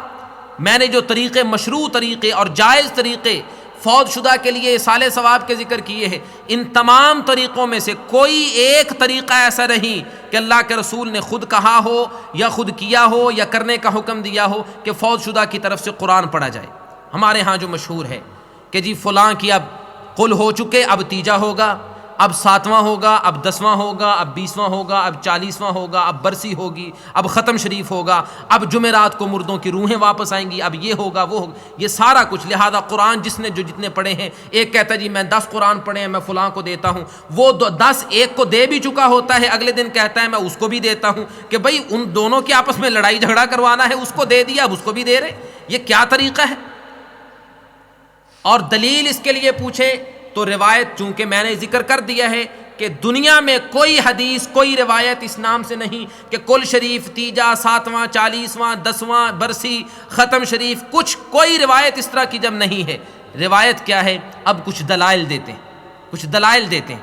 آئیے ذرا ہم مختصر سے، وقت کافی ہو چکا ہے، میں اشارتاً ذکر کرتا ہوں کہ ہمارے یار لوگ جو چند دلائل دیتے ہیں، کہتے ہیں جی ایک روایت ہے ابو داود میں، امام ابو داود رحمۃ اللہ علیہ نے ذکر کی ہے کہ حضرت ابو ہریرہ رضی اللہ تعالیٰ عنہ کے بارے میں، راوی ہیں ابراہیم بن صالح بن درہم، وہ کہتے ہیں کہ میں نے اپنے باپ صالح بن درہم سے سنا، وہ کہہ رہے تھے کہ ہم حج کرنے جا رہے تھے تو ہمیں رستے میں ایک شخص ملا اور اس نے کہا کہ تم حج کے لیے جا رہے ہو اور ایک بستی کے پاس سے گزرو گے جس بستی کا نام ابلہ ہے، ابلہ اس بستی کا نام، تم اس بستی کے پاس سے گزرو گے؟ تو انہوں نے کہا جی ہاں ہم اس بستی کے پاس سے گزریں گے۔ انہوں نے کہا کہ اس بستی میں ایک مسجد ہے جسے مسجد عشار کہا جاتا ہے، تم میں سے کون ہے جو میرے ساتھ وعدہ کرے کہ اس مسجد میں جا کے 2 رکعتیں یا 4 رکعتیں پڑھے اور پڑھنے کے بعد کہے کہ یہ 2 یا 4 رکعتیں ابو ہریرہ کے لیے؟ تو چنانچہ ان لوگوں نے کہا کہ ہم ایسا کریں گے۔ تو ابو ہریرہ نے کہا میں نے اللہ کے رسول صلی اللہ علیہ وسلم سے سنا تھا، آپ نے فرمایا کہ قیامت کے دن یہ مسجد عشار جو ہے، اس مسجد سے اللہ کچھ شہید لوگوں کو اکٹھا کرے گا، شہیدوں کو یہاں سے اٹھائے گا، اور وہ اتنے اعلیٰ درجے کے شہید ہوں گے کہ قیامت کے دن بدر کے شہداء کے ساتھ صرف یہی شہید ہوں گے مسجد عشار سے اٹھنے والے، اور کوئی شہید ان کے برابر کا نہیں ہوگا۔ یہ روایت ابو داود میں موجود ہے۔ کہتے جی دیکھیں سیاہ ستہ میں روایت موجود ہے، آپ جن کتابوں کے نام لیتے ہیں ان میں موجود۔ ہم کہتے ہیں کہ بھائی روایت ابو داود میں ہونے کا مطلب یہ نہیں کہ یہ بالکل صحیح ہے، اس کا راوی جو بنیاد ہے اس ساری روایت کی وہ ہے ابراہیم بن صالح بن درہم، یہ راوی سخت ضعیف ہے، سخت کمزور ہے، محدثین کے ہاں اس راوی کی کوئی حیثیت نہیں ہے. بعض نے کہا ہے کہ یہ بہت بڑا جھوٹا ہے. جب یہ جھوٹا راوی ہے تو یہ واقعہ بیان کرے تو آپ خود اندازہ کر سکتے ہیں اس میں کتنی سچائی ہو سکتی. دوسری ایک روایت پیش کرتے ہیں, اسی روایت کو لیں کہ اگر بالفرض یہی کہا جائے کہ ٹھیک ہے جی حضرت ابو ہریرہ نے ان سے کہا کہ میری طرف سے نماز پڑھو, تو نماز پڑھنے کا کہا تو یہ گویا کہ انہوں نے کہا کہ میری طرف سے 4 رکعتیں پڑھی جائیں. پہلی بات کہ ابو ہریرہ خود ان سے کہنے والے, ابو ہریرہ فوت شدہ نہیں ہیں, زندہ ہیں, اور وہ کہہ رہے ہیں کہ میری طرف سے 4 رکعتیں. اگر اس روایت کو صحیح تسلیم کیا جائے, وہ کہہ رہے ہیں کہ میری طرف سے 2 یا 4 رکعتیں پڑھیں, تو کیا کوئی نمازی یا مسجد کی کمیٹی والے مولوی صاحب سے کہہ دیا کریں کہ ہم مصروف ہوتے ہیں, ہم نماز نہیں پڑھ سکتے, مولوی صاحب آپ کی تو جاب ہی ہے, آپ ہماری طرف سے 2-4 رکعتیں اور پڑھ دیا کریں گے سلسلہ شروع, تاکہ لوگوں کی جان چھوٹے. آپ کو نذرانے تو مل ہی رہے ہیں, ذرا اور اضافہ ہو جائے گا, طریقہ آسان ہو جائے گا. اگر حدیث سے استدلال کرنا ہے تو وہ طریقہ اپنائے نا جو ابو ہریرہ نے کہا, زندہ ابو ہریرہ ہیں اور کہا میری طرف سے 2 یا 4 رکعتیں پڑھ دو, تو ٹھیک. دوسری بات کہ اگر اس روایت کو صحیح تسلیم کیا جائے تو ابو ہریرہ نے یہ نہیں کہا کہ یہاں 2 رکعتیں پڑھ جو یا فلاں مسجد میں, انہوں نے اس مسجد کا نام لیا جس مسجد کی انہوں نے ساتھ ایک فضیلت بیان کی. تو اس کا معنی ہے کہ کوئی ایسی جگہ ہو جہاں فضیلت ہے وہاں تو ہو سکتا ہے, لیکن ہر گھر میں ہر جگہ پہ مجلس محفلیں لگا دینا, یہ اس کی کیا دلیل ہوئی. اور تیسری بات کہ ابو ہریرہ نے جو ان سے کہا وہ نیابت کا کہا ہے, ہبہ کا نہیں کہا. یہ نہایت اہم مسئلہ ہے, میں اشارتاً اس کا ذکر کرتا ہوں. نیابت کا مطلب ہوتا ہے کسی کی طرف سے کوئی کام کرنا, اور ہبہ کا مطلب ہوتا ہے کہ آدمی کام خود کرے اور اس کا ثواب کسی کو دے دے. یہ 2 علیحدہ کام ہیں. فقہ حنفی کی جو مشہور کتابیں ہیں, اور ان میں بالخصوص الہدایہ جو فقہ حنفی کی ایک بنیادی کتاب سمجھی جاتی ہے, اس میں واضح طور پہ موجود ہے کہ وہ عبادت کے کام جن کا انسان کے جسم سے تعلق ہے, وہ عبادت کے کام کوئی کسی کی طرف سے نہیں کر سکتا, جسے بدنی عبادت کہتے ہیں. بدنی عبادت کا مطلب ہے نماز, یہ عبادت ہے جس کا جسم کے ساتھ تعلق. کچھ عبادت کے کام ہیں جن کا جسم کے ساتھ تعلق نہیں, یعنی روپے پیسے سے مال سے تعلق, جیسے زکوٰۃ ہے, صدقہ ہے, یہ بھی عبادت ہے, زکوٰۃ صدقہ عبادت ہے, لیکن یہ مالی عبادت ہے. نماز بدنی عبادت ہے. تو یہ فقہ حنفی کا اور دوسرے تمام ائمہ کرام کا متفقہ اصول ہے کہ بدنی عبادت جو ہے اس میں کوئی کسی کی طرف سے عبادت نہیں کر سکتا, زندہ ہو یا مردہ ہو. تو نماز کسی کی طرف سے جب آپ کا اپنا ہی بنایا ہوا اصول ہے تو پھر کس منہ سے یہ روایت پیش کرتے ہیں کہ ابو ہریرہ نے کہا کہ انہوں نے ان لوگوں سے کہا کہ میری طرف سے 2 یا 4 رکعتیں پڑھو, یا اپنا اصول توڑو اور اس اصول کو توڑ کے پھر جس طرح میں نے کہا ہے کہ ابو ہریرہ والی روایت پہ صحیح طرح سے عمل کرو اور لوگوں سے کہو کہ ہماری طرف سے نمازیں پڑھ دیا کریں, یہ سلسلہ شروع کرو. لیکن جب ایسا نہیں ہے, اصول متفقہ ہے کہ بدنی عبادت جو عبادت جسم کے ساتھ تعلق رکھتی ہے اس عبادت میں کوئی کسی کا نائب نہیں ہو سکتا, یہ متفقہ اصول ہے. تو اس بنا پہ نماز کسی کی طرف سے نہیں پڑھی جا سکتی. کوئی نیکی کا کام, عبادت کا کام جو جسم سے تعلق رکھتا ہے وہ کسی کی طرف سے نہیں کیا جا سکتا. اب اسی جسمانی عبادت میں قرآن کی تلاوت ہے. قرآن کی تلاوت کس سے کی جاتی ہے؟ اس پہ روپیہ پیسہ خرچ نہیں ہوتا تلاوت کرنے میں. تلاوت کی جاتی ہے زبان سے, اس کا جسم کے ساتھ, زبان کے ساتھ, بدن کے ساتھ تعلق, یہ بدنی عبادت ہے. تو اس کا معنی کیا ہوا؟ فقہ حنفی کے اپنے اصول کے مطابق یہ بدنی عبادت قرآن کی تلاوت کسی کی طرف سے نہیں کی جا سکتی, ذکر کسی کی طرف سے نہیں کیا جا سکتا, خود انسان جو کرے گا اس کو اس کا اجر ملے گا. اور دوسری بات کہ نیابت کے ساتھ دوسری چیز ہے ہبہ کرنا, ہے ہدیہ دینا. ہدیہ یا ہبہ یا تحفہ جو ہوتا ہے وہ مال کا ہوتا ہے, ثواب کا نہیں ہوتا, ثواب کا تحفہ نہیں ہوتا. اگر آپ کہتے ہیں ثواب کا تحفہ ہوتا ہے تو پھر وہی مثال لیجئے کہ کوئی آدمی کہے کہ جی میں نے اب ظہر کی نماز پڑھ لی ہے یا میں نے اب عشاء کی نماز پڑھ لی ہے, تو اب عشاء کی نماز کا میں ثواب اپنے بھائی کو بھی دیتا ہوں, اپنے باپ کو بھی دیتا ہوں, اپنی والدہ کو بھی دیتا ہوں, میرا ثواب تو مجھے تو ملنا ہی ہے, میں اب دوسروں کو بھی ثواب دیتا ہوں. کیا ثواب کسی کو دیا جا سکتا ہے؟ نہیں. یہ کوئی اپنی مرضی کے اکاؤنٹ نہیں ہے جیسے چاہیں اس میں ٹرانسفر کرتے رہیں کہ ادھر سے میں نے پیسے اگر دے سکتے ہیں تو ثواب کیوں نہیں دے سکتے. نہیں, ثواب ٹرانسفر نہیں کیا جا سکتا. اور دوسری بات, اللہ نے تو قرآن میں کہا ہے کہ میرے مومن بندے تو صحیح وہ ہوتے ہیں جو نیکی کر کے اللہ سے ڈرتے ہیں کہ پتہ نہیں ہمیں اس نیکی کا ثواب ملنا ہے یا نہیں ملنا. آپ کہتے ہیں کہ میں نے سارا ثواب دے بھی دیا ہے, بھئی کس میں نہ آپ کو کس نے یہ یقین دلایا ہے کہ آپ کو اس کا ثواب ملے گا؟ آپ نے قرآن کی تلاوت کی ہے, آپ کو کیا یقین ہے، کیا دلیل ہے، کیا آپ کو شورٹی ہے کہ آپ کو واقعتاً اس کا ثواب ملے گا؟ اللہ نے تو قرآن میں کہا ہے ان الذین هم من خشیۃ ربهم مشفقون والذین هم بآیات ربهم یؤمنون والذین هم بربهم لا یشرکون والذین یؤتون ما آتوا وقلوبهم وجلۃ انہم الی ربهم راجعون۔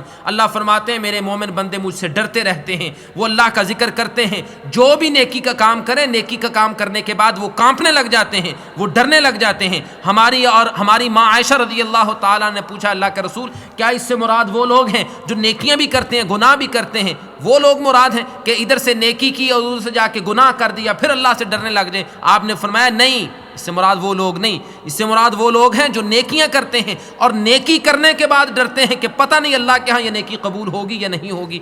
آپ کہتے ہیں جی میں نے قرآن پڑھا اور اس سارے کا ثواب میں نے اپنے باپ کو دے دیا، میں نے قرآن پڑھا میں نے اپنے چچا کو سارا ثواب دے دیا۔ آپ کے پاس کیا یقین ہے اس بات کا کہ آپ کو خود اس کا ثواب ملے گا یا نہیں ملے گا؟ رسول اکرم صلی اللہ علیہ وسلم سے ایسا کوئی عمل کوئی طریقہ ثابت نہیں ہے۔ ایک روایت پیش کی جاتی ہے کہ حضرت ابو ذر رضی اللہ تعالیٰ عنہ رسول اکرم صلی اللہ علیہ وسلم کے پاس آئے۔ کب آئے؟ جب آپ صلی اللہ علیہ وسلم کے اپنے بیٹے ابراہیم، اللہ کے رسول صلی اللہ علیہ وسلم کے بیٹے ابراہیم جو 18 ماہ کے تھے، 1.5 سال کے تھے جب فوت ہو گئے تھے، ان کے فوت ہونے کے تیسرے دن بعد، جہاں سے تیجے کی دلیل ہے کہ جی تیجا کیا جاتا ہے، کہتے جی تیسرے دن ابو ذر آئے اللہ کے رسول کے پاس، ان کے پاس کچھ کھجوریں تھیں، جو کا آٹا تھا اور کچھ اور چیزیں تھیں، اللہ کے رسول کو دیا۔ آپ نے اپنے ہاتھ مبارک میں پکڑا، اس پہ 1 مرتبہ فاتحہ پڑھی، 7 مرتبہ قل هو اللہ احد پڑھا، اس کے بعد ہاتھ اٹھا کے آپ نے دعا کی اللہم صلی علی محمد، اور کہا کہ یہ میری طرف سے اور ابراہیم کی طرف سے یہ صدقہ ہو۔ یہ روایت بڑی معروف ہے ان لوگوں کے ہاں، لیکن اس کی کوئی سند، کوئی دلیل، کوئی ہاتھ، کوئی پاؤں، کچھ نہیں، یہ لولی لنگڑی روایت ہے، بالکل من گھڑت اپنی طرف سے بنائی ہوئی، جس کو آپ کہہ سکتے ہیں کہ اس کے جھوٹ ہونے میں ایک ذرہ برابر بھی شک نہیں، بالکل جھوٹ، کوئی روایت ہی نہیں، کوئی سند ہی نہیں، بس کسی جھوٹے نے اپنی کتاب میں لکھ دی تو اس کو آگے بیان کرنا شروع کر دیا، دلیل بن گئی۔ یہ تو آج کوئی اٹھے جن کا باقاعدہ یہ پیشہ اور یہ طریقہ ہے، وہ اپنی کتاب میں لکھ دیں، جو چاہیں لکھ دیں، اور اس کے بعد اس کو تقسیم کر دیں۔ لوگوں نے کیا ہوا ہے کہ یہ لوگوں کتابوں کے نام رکھے ہوئے ہیں، بڑی سنتوں کی فضیلت ہے، کسی کا نام کیا رکھا، فیضان سنت ایک کتاب مشہور ہے جی، اس میں بڑی سنتوں کی فضیلتیں ہیں، لا الہ الا اللہ 1 مرتبہ پڑھیں تو پتہ نہیں کتنے کروڑ حج کا ثواب مل جاتا ہے، 1 مرتبہ اللہ اکبر کریں تو پتہ نہیں کتنی نمازوں کا ثواب مل جاتا ہے، پگڑی باندھ کے نماز پڑھیں تو فرشتوں جیسی نماز ہو جاتی ہے، پتہ نہیں کیا کیا اس میں ثواب، جو مرضی لکھ دے، لکھ کے اب اس کو آگے بیان کرتے جائیں۔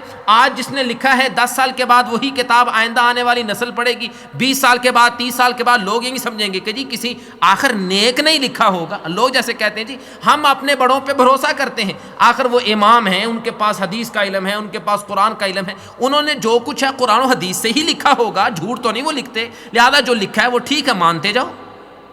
میرے بھائی دین میں کوئی بڑا نہیں، دین میں ایک بڑا ہے اور وہ ہے محمد الرسول اللہ صلی اللہ علیہ وسلم، جس کے بڑا ہونے کی دلیل صحابہ نے عملی طور پہ پیش کی ہے اور بڑا اس کو مان کے دکھایا ہے۔ عبداللہ بن عمر نے اپنے باپ کو بڑا نہیں مانا، محمد الرسول اللہ صلی اللہ علیہ وسلم کو بڑا مانا ہے اور باپ کی بات ٹھکرائی ہے اور لوگوں کے سامنے کہا ہے میں باپ کی بات مانوں یا محمد الرسول اللہ کی بات مانوں صلی اللہ علیہ وسلم۔ میں نے کلمہ لا الہ الا اللہ محمد الرسول اللہ پڑھا ہے، میں نے کلمہ کسی اور نتھو خیرے کا نہیں پڑھا کہ میں اس کے پیچھے آنکھیں بند کر کے چلتا رہوں۔ رسول اللہ صلی اللہ علیہ وسلم نے جو طریقے بتلائے ہیں بس وہی دین ہے، وہی سنت ہے، اس کے سوا کسی کی سوچ، کسی کا فتویٰ، کسی کا ارشاد، کسی کا اجتہاد، کسی کا قول، کسی کی رائے، کسی کا اوپینین دین قطعاً نہیں ہو سکتا۔ یہ بات میں نے ابتدا میں ذکر کر دی ہے کہ دین کس چیز کا نام ہے، اس کو ہمیشہ اپنے ذہن میں رکھنا چاہیے۔ اس حوالے سے ایک اور روایت پیش کی جاتی ہے، کہتے ہیں جی صحیح بخاری میں روایت ہے، غزوہ خندق کے موقع پہ حضرت جابر رضی اللہ تعالیٰ نے دیکھا کہ رسول اکرم صلی اللہ علیہ وسلم نے اپنے جسم مبارک پہ پتھر باندھے ہوئے ہیں، بھوک سے آپ کی حالت بہت زیادہ غیر ہو چکی ہے، آپ کے صحابہ اکرام کو بھی سخت بھوک لگی ہے، کہتے ہیں میں دیکھ کے برداشت نہیں کر سکا، اللہ کے رسول سے اجازت مانگی، آپ نے مجھے اجازت دی، میں اپنے گھر گیا، گھر جا کے بیوی سے پوچھا کیا کھانے کے لیے کچھ ہے، اس نے کہا کہ گھر میں ایک بکری کا بچہ بندھا ہوا ہے بس یہی ہے، اور کچھ جو پڑے ہوئے ہیں بس یہی ہے، اس کے سوا کچھ نہیں۔ کہتے ہیں میں نے بکری کے بچے کو لٹایا، ذبح کیا اور جو پیسنے پہ اپنی بیوی کو لگا دیا کہ تم یہ کام کرو، میں اللہ کے رسول صلی اللہ علیہ وسلم کو بلا کے لاتا ہوں تاکہ آپ کچھ نہ کچھ تو کھا لیں، کیونکہ کئی دن گزر چکے ہیں، آپ بھوک اور پیاس سے ہیں۔ حضرت جابر رضی اللہ تعالیٰ عنہ گئے، جا کے اللہ کے رسول صلی اللہ علیہ وسلم سے کہا، آہستہ سے کان میں کہا، اللہ کے رسول تھوڑا سا کھانا ہے. حدیث کے الفاظ ہیں تو عیم یا رسول اللہ، اے اللہ کے رسول بہت تھوڑا سا کھانا ہے، آپ خود تشریف لائیے، ایک دو اور صحابہ کو ساتھ لے لیجئے. آپ نے فرمایا ہے کیا؟ کہنے لگے اللہ کے رسول ایک بکرا گھر میں تھا، اس کو ذبح کیا ہے، اور کچھ تھوڑے سے جو تھے، بس ان کا آٹا بنایا، بس یہی کچھ ہے. آپ نے صحابہ کرام میں اعلان کر دیا کہ چلو سارے جابر کے گھر میں دعوت ہے. حضرت جابر رضی اللہ تعالیٰ کہتے ہیں میں پریشان ہو گیا کہ گھر میں تھوڑے سے جو ہیں اور ایک بکرے سے اتنی پوری جماعت کا 1400 سے زیادہ صحابہ، ان کا کیا بنے گا؟ کہتے ہیں میں گھر میں گیا دوڑتے ہوئے، اللہ کے رسول نے مجھے کہا جا فوراً جا کے اپنی بیوی سے کہہ دے کہ ابھی روٹیاں پکانا شروع نہیں کرنی اور ابھی ہنڈیا جو ہے وہ چولہے سے نیچے نہیں اتارنی جب تک میں نہ آ جاؤں. کہتے ہیں میں دوڑتا ہوا گھر میں گیا اور میں نے جا کے اپنی بیوی سے کہا کہ اللہ کے رسول صلی اللہ علیہ وسلم کے کان میں نے آہستہ سے کہا تھا، آپ نے پورے مجمع میں آواز لگا دی ہے، وہ پورا لشکر آ رہا ہے کھانے کے لیے، اتنا تو ہمارے پاس ہے نہیں. بیوی بھی ایماندار تھی، اس نے کہا کہ جابر پریشان کیوں ہوتے ہو؟ اگر اللہ کے رسول نے کہا ہے، اللہ کے رسول نے دعوت دی ہے تو اللہ کے رسول خود کریں. چنانچہ رسول اکرم صلی اللہ علیہ وسلم تشریف لائے. آپ نے آ کے کیا کیا؟ صحیح بخاری شریف کے الفاظ ہیں، اللہ کے رسول صلی اللہ علیہ وسلم نے اس کھانے کے لیے برکت کی دعا کی اور اس کے بعد کیا کیا؟ باساق فیہ وبارک.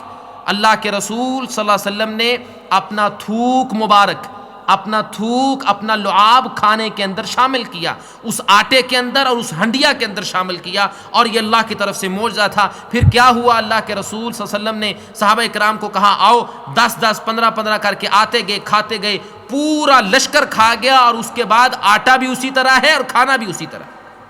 کہتے جی دیکھیں اللہ کے رسول نے کچھ پڑھا کہ نہیں کھانے پہ پڑھا؟ تو ختم شریف میں ہم کیا کرتے ہیں؟ یہی کچھ تو کرتے ہیں. کھانا ہوتا ہے، اکٹھے ہوتے ہیں، اکٹھے کرتے ہیں، اللہ کے رسول نے پڑھا ہے، ہم پڑھتے ہیں، کیا رہ گیا اس میں؟ میرے بھائی پہلی تو بات یہ ہے کہ رسول اللہ صلی اللہ علیہ وسلم نے کیا پڑھا ہے؟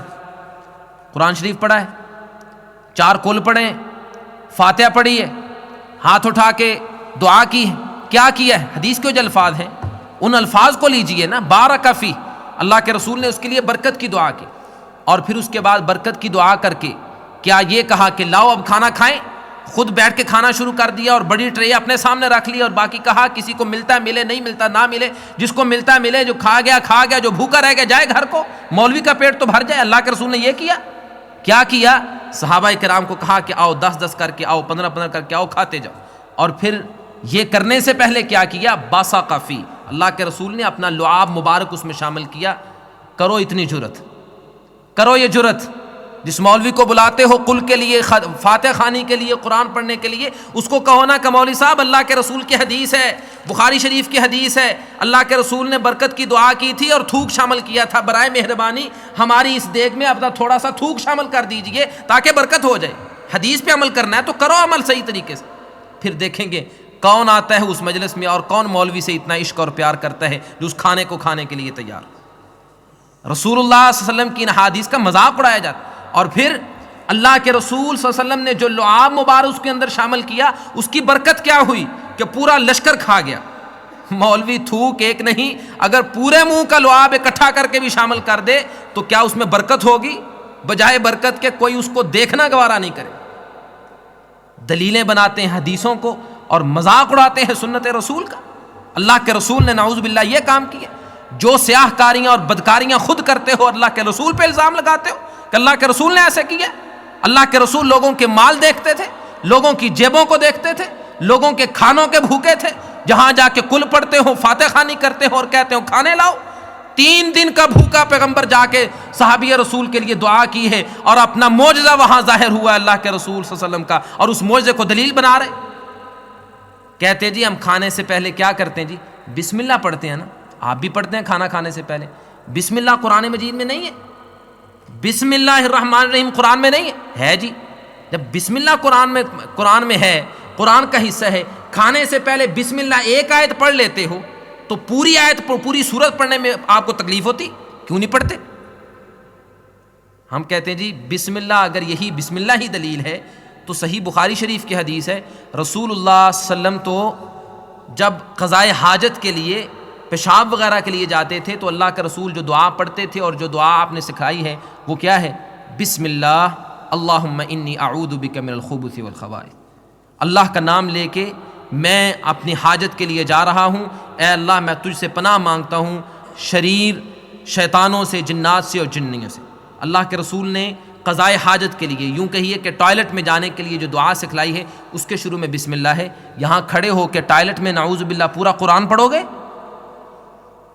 کیا دلیل؟ کہاں سے کوئی سر لیا، کہاں سے کوئی ایک دم لی اور جوڑ کے کہا جی یہ دلیل بن گئی؟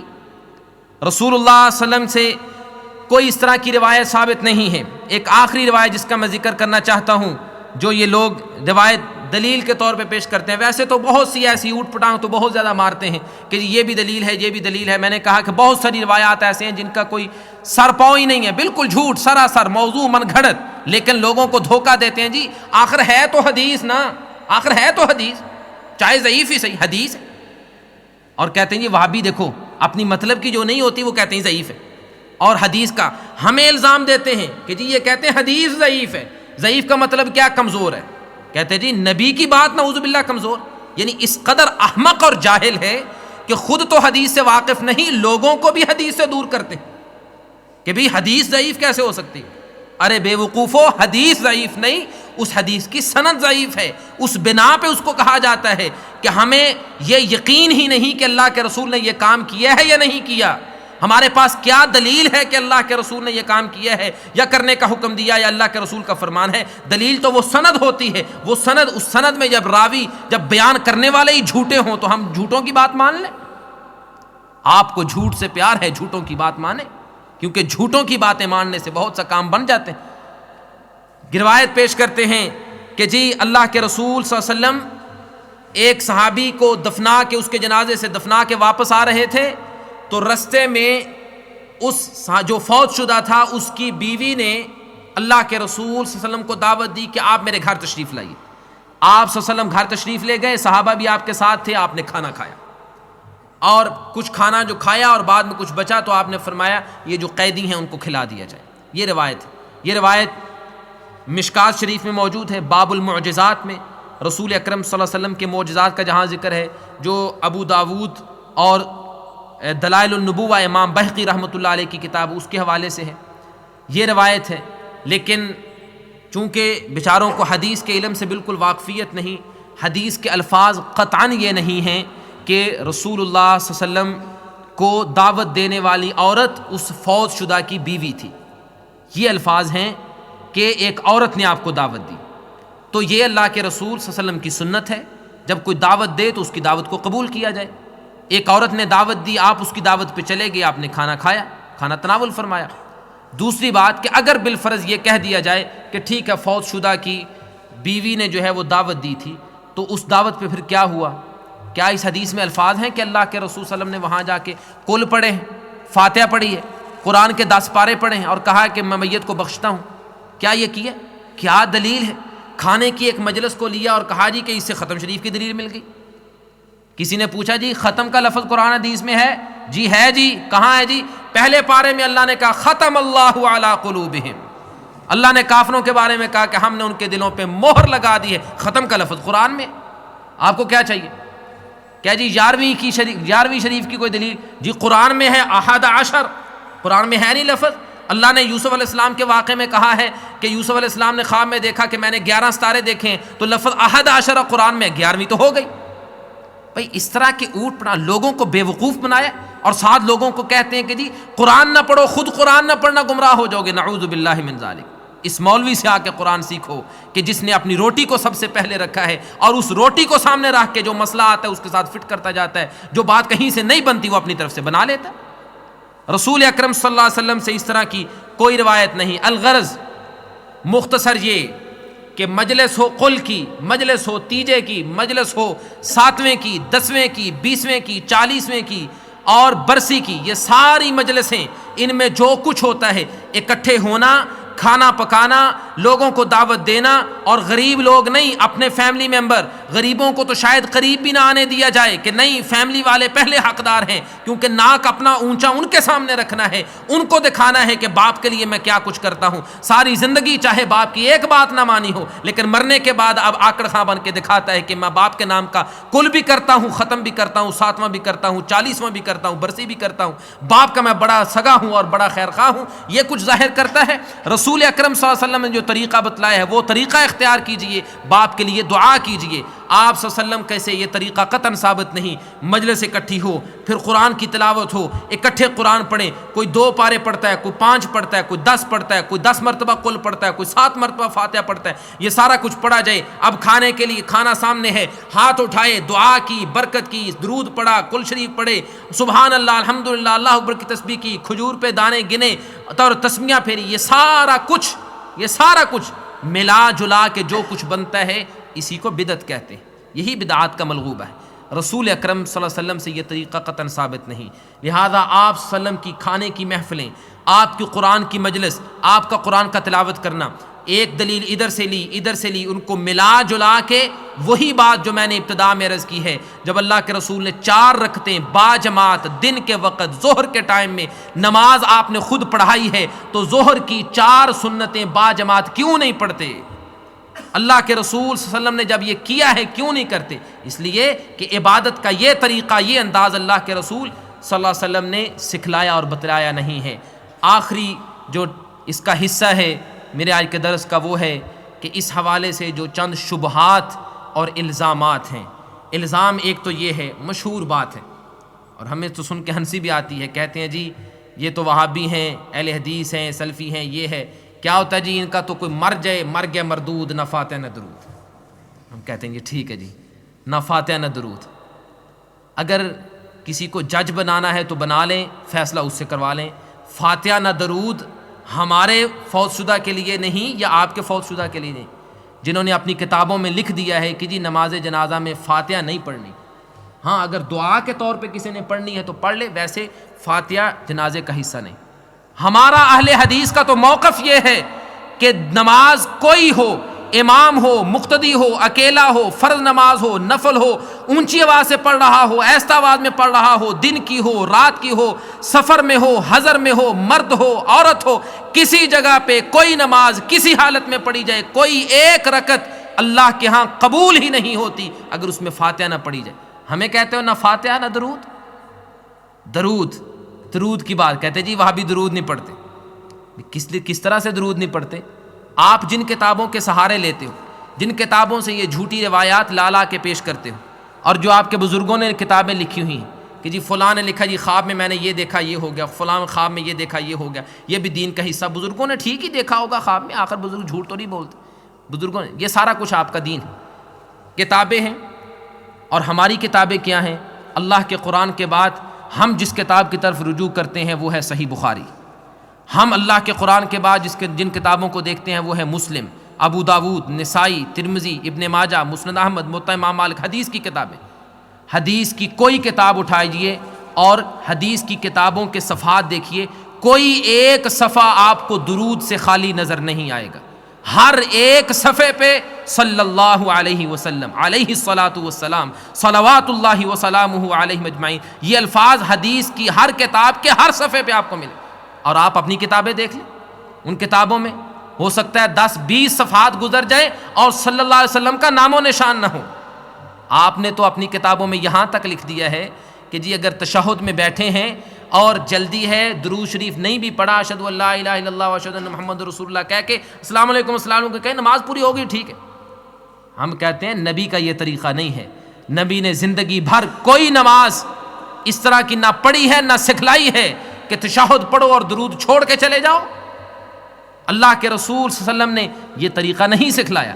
لہذا مر گیا مردود، نہ فاتح نہ درود ہمارا نہیں، کسی سے انصاف کروا لو، نہ فاتح نہ درود والے مردود کون ہیں؟ وہ ہیں جنہوں نے فاتحہ کے بارے میں لکھا ہے کہ اگر امام کے پیچھے فاتحہ پڑھو گے تو منہ میں آگ کے انگارے ڈلیں گے۔ اس قدر فاتحہ سے دشمنی رکھنے والے اپنا بھیس بدل کے لوگوں سے یہ کہیں کہ جی یہ وہابی فاتحہ سے پیار نہیں کرتے، ان کو قرآن سے نعوذ باللہ چڑھ ہے۔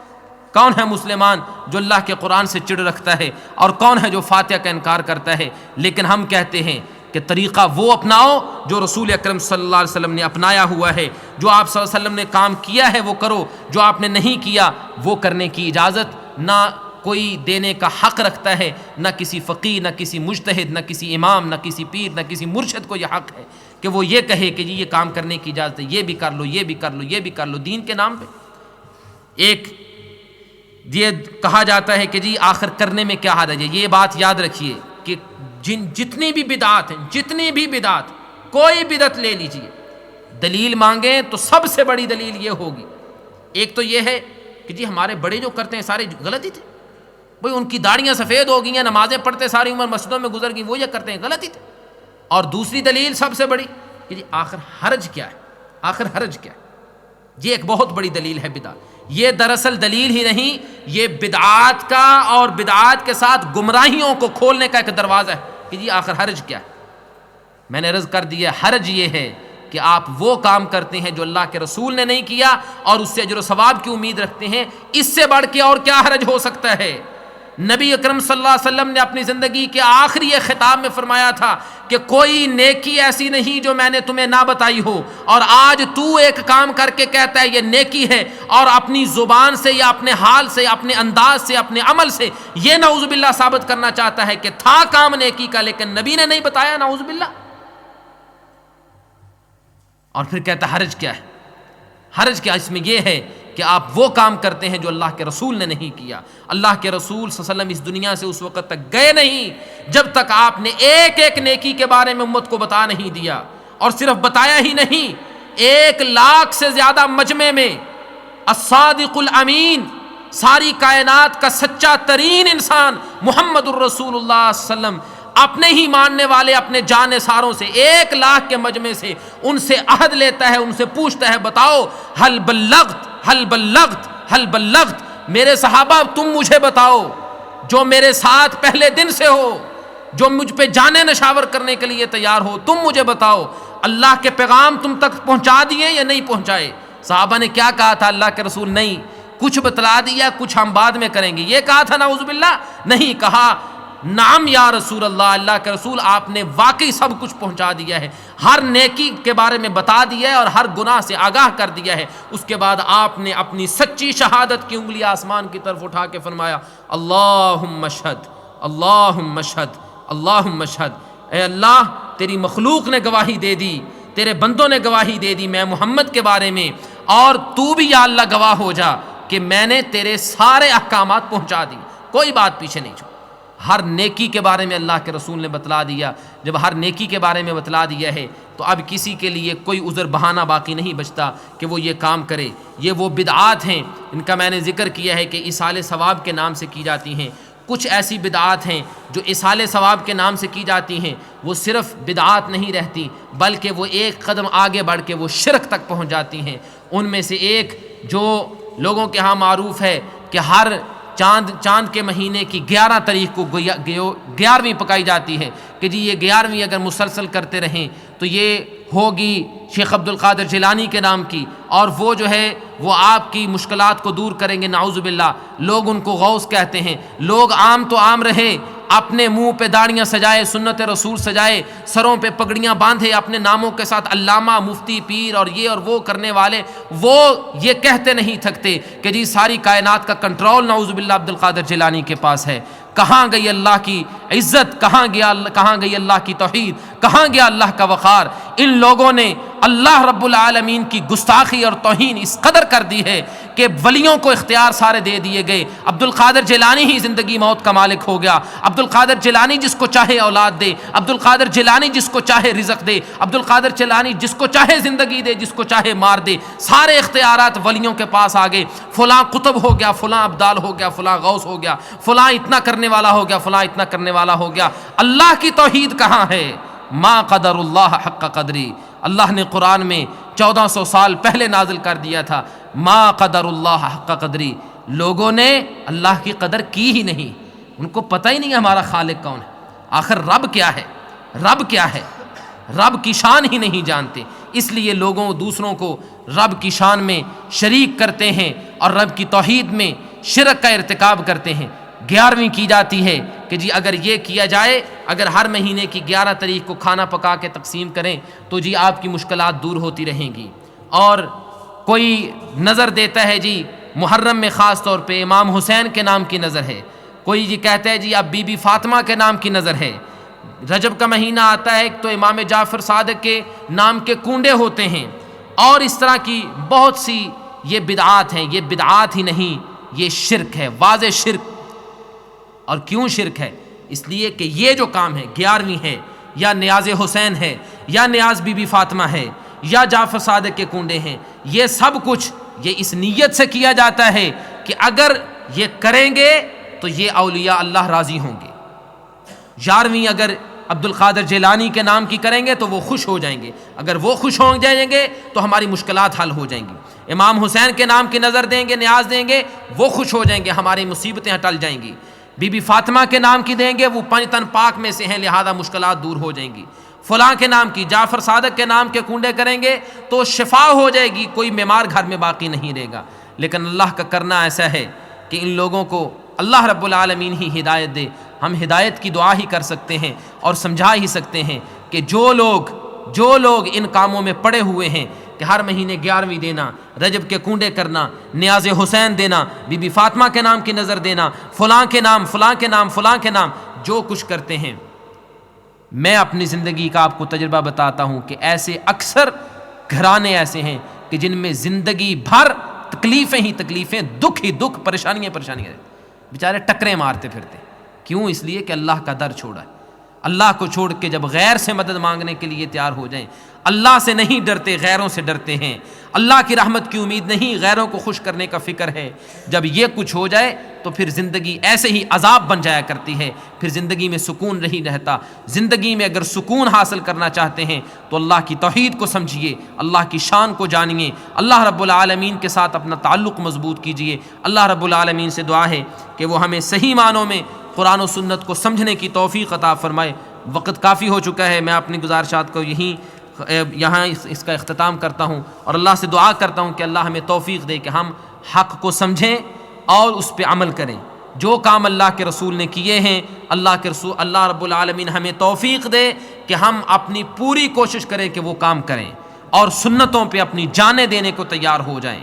اور جو کام اللہ کے رسول نے نہیں کیے، وہ کام کرنے والا میرا باپ، بھائی، بیٹا، رشتہ دار، چچا، ماموں، جو کوئی بھی ہو، اس کام کو کرنے کا میرا ایمان مجھے اجازت نہ دے تو یہ وہ ایمان ہے جو اللہ کو چاہیے، یہ وہ ایمان ہے جو اللہ کے رسول صلی اللہ علیہ وسلم نے جس کی تعلیم دی ہے، اور یہ ہے وہ ایمان جو صحابہ کرام رضوان اللہ علیہم اجمعین کا ہوا کرتا تھا۔ اللہ ہمیں سمجھنے اور عمل کرنے کی توفیق دے۔ وما علیہ الا البلاغ۔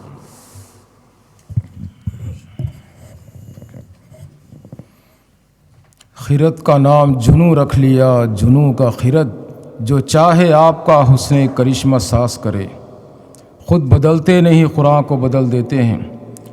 جا الحق و زہق الباطل ان الباطل کان زہوقا۔ ماشاء اللہ اس موضوع پر قاری صاحب نے دودھ کا دودھ اور پانی کا پانی کر دیا ہے۔ اگر یہی ایک سن لے لیکچر ان کا تو جو ایسے فاسد عقیدے میں ہیں، ہدایت کے لیے کافی ہے۔ لیکن جس کی قسمت میں ہدایت نہ ہو، ہم کیا کر سکتے ہیں؟ بس ان کے لیے دعا ہی کر سکتے ہیں کہ اللہ پاک سب کو ہدایت سے نواز۔ بہرحال بہت مختصر وقت میں اتنا بہت کچھ آپ نے فرمایا، جیسے یوں سمجھیے کہ سمندر کو کوزے میں بند کر دیے ہیں۔ اگر اس موضوع کے تعلق سے کوئی اگر سوال ہو تو پلیز جلدی یہ کریں، تاکہ پھر اس کے بعد چائے نوشی کے لیے ہم سب کو ادھر جانا ہے انشاءاللہ۔ پلیز جی، کنڈے کہتے ہیں، یہ رجب کے کنڈے، یہ مشہور ہیں کہ یہ رجب کے مہینے میں کیے جاتے ہیں۔ ہمیں تو وہ تاریخ بھی یاد نہیں رہتی، ہمیشہ دیکھنا ہی پڑتا ہے ان کی کتابوں سے کہ کس تاریخ کو کرنے ہوتے ہیں یہ کنڈے۔ تو وہ اصل میں ایمان کا کنڈا کرنا ہوتا ہے اس تاریخ کو۔ تو وہ حضرت جعفر کے نام سے وہ کوئی، جس طرح ہمارے ہاں اپنے ملکوں میں ہوتے ہیں وہ مٹی کے جو بنے ہوتے ہیں کنڈے، وہ جیسے وہ دہی کا کنڈا ہوتا ہے یا دودھ والے کنڈے ہیں، تو وہ کنڈے بھر کے وہ تقسیم کیے جاتے ہیں کہ جی اس نام سے اگر حضرت جعفر کے نام سے یہ کریں تو یہ کچھ ہوگا، اور اس کے پیچھے ایک کہانی بنائی ہوئی ہے کہ جی ایک لکڑہارا تھا اور اس کے جنگل میں رہتا تھا، اس کو یہ دکھ ہوا، یہ پریشانی ہوئی، آخر اس نے یہ کیا تو جو اس کا مشکلات اس کی ساری حل ہو گئی۔ نہیں ہوتے حضرت جعفر کے لیے۔ جی جی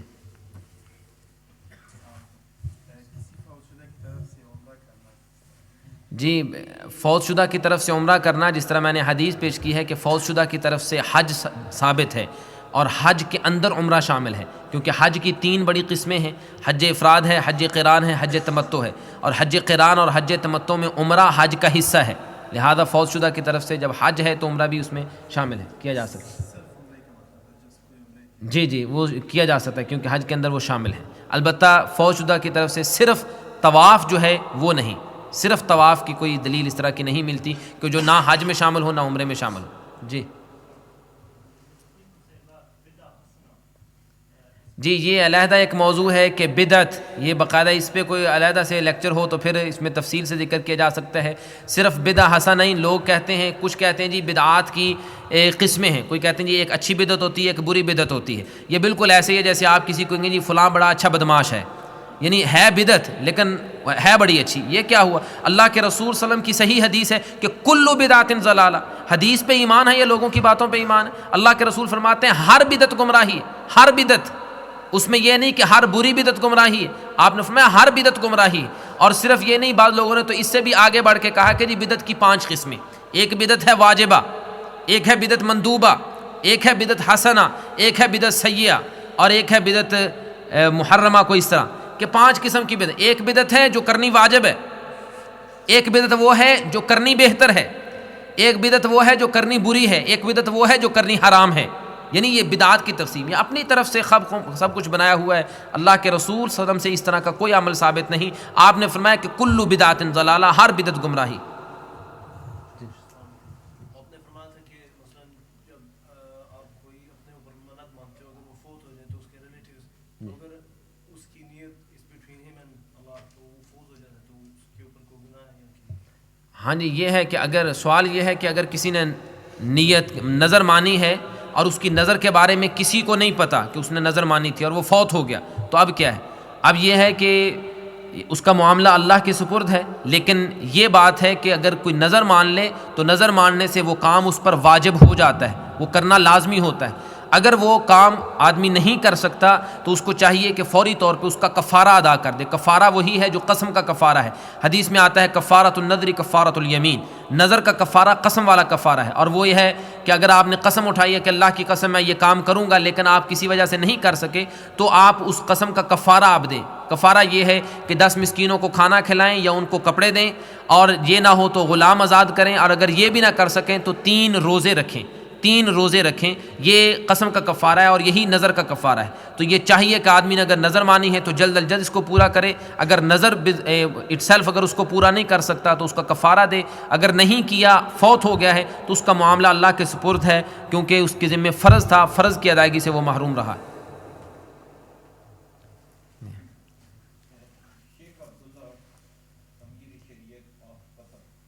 جی انہوں نے ایک کتاب لکھی ہے جس کا نام ہے خطبات۔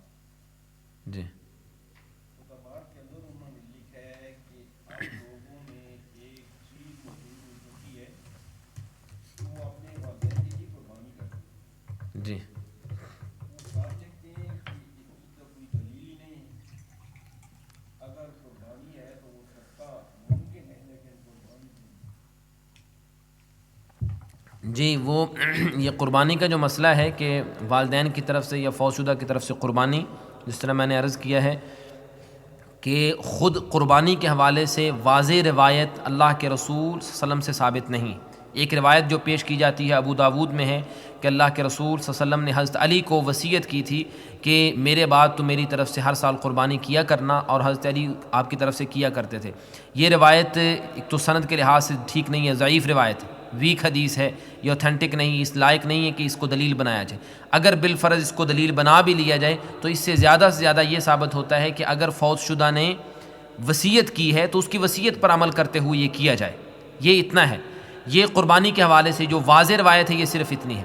باقی رہا کہ علماء میں یہ اختلاف ہے اس مسئلہ پہ کہ قربانی فوت شدہ کی طرف سے کی جا سکتی ہے یا نہیں. اس لیے میں نے عرض کیا تھا کہ اگر کرنی ہے تو صدقے کی نیت سے ہوگی, اور قربانی صرف اس کو اس لیے کہا جائے گا کہ وہ قربانی کے دنوں میں کی جا رہی ہے, قربانی کے دنوں میں کی جا رہی ہے, ورنہ دراصل وہ اس کی طرف سے صدقہ ہے, اور صدقہ فوت شدہ کی طرف سے یہ ثابت ہے.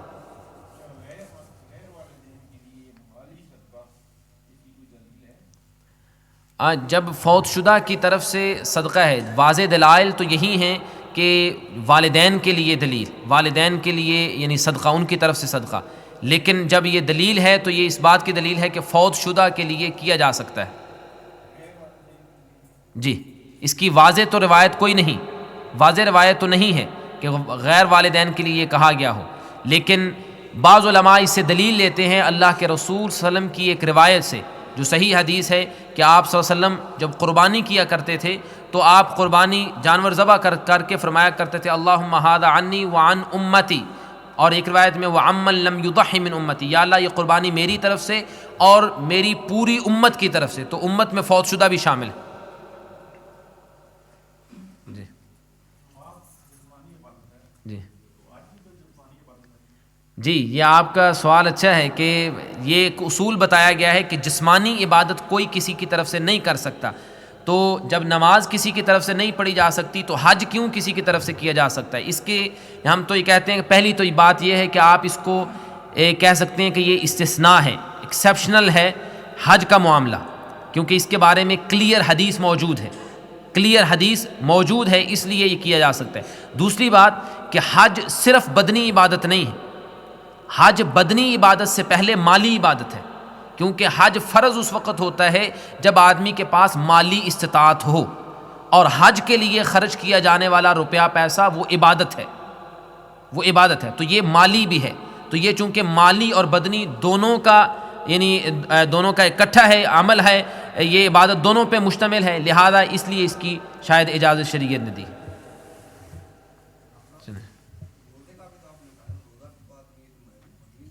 ہاں جی, روزے کا میں نے اس لیے ذکر کیا ہے, میں نے وہ بار بار اس پہ زور بھی دیا تھا کہ یہ ذہن میں رکھیں روزہ صرف اس وقت جب فوت شدہ نے نظر مانی ہے روزے کی اور وہ روزہ نہیں رکھ سکا, تو پھر چونکہ اس کے ذمہ اب فرض ہے تو اب اس کی طرف سے کیا جائے گا. ہاں یہی ہے, نظر ہے یا فرض روزے ہیں یہ دونوں. اس کے علاوہ کوئی کہے جی کہ اب میں نفلی روزہ جو ہے اس منڈے کا روزہ میں اپنی طرف سے رکھوں گا اور تھرسڈے کا اپنے ابو جان کی طرف سے رکھوں گا, یہ نہیں ہے جی. یعنی جو شریعت نے جو حد اور لمٹ رکھی ہے وہیں تک رہا جائے گا. آپ تمام سے گزارش ہے کہ پلیز آپ حال میں تشریف لے جائیں, ریفریشمنٹ اور چائے نوش فرمائیں. انشاءاللہ خواتین کے لیے بھی انتظام ہے, پلیز خواتین بھی بغیر کھائے پیے نہ جائیں. جزاکم اللہ. نیکسٹ جمعہ انشاءاللہ یہ بھی بڑا ہی حساس موضوع ہے, ندائے یا محمد, یعنی جو لوگ یا محمد کہتے ہیں یہ ادب ہے یا گستاخی ہے. پلیز نیکسٹ جمعہ بھی آپ تشریف لائیے. آپ تمام جو تشریف لائے ہیں اللہ جزائے خیر عطا فرمائے. سبحانک اللہم و بحمدک اشہد ان لا الہ الا انت استغفرک و اتوب الیک. ماشاءاللہ, جزاکم اللہ. اللہ پاک سلامت.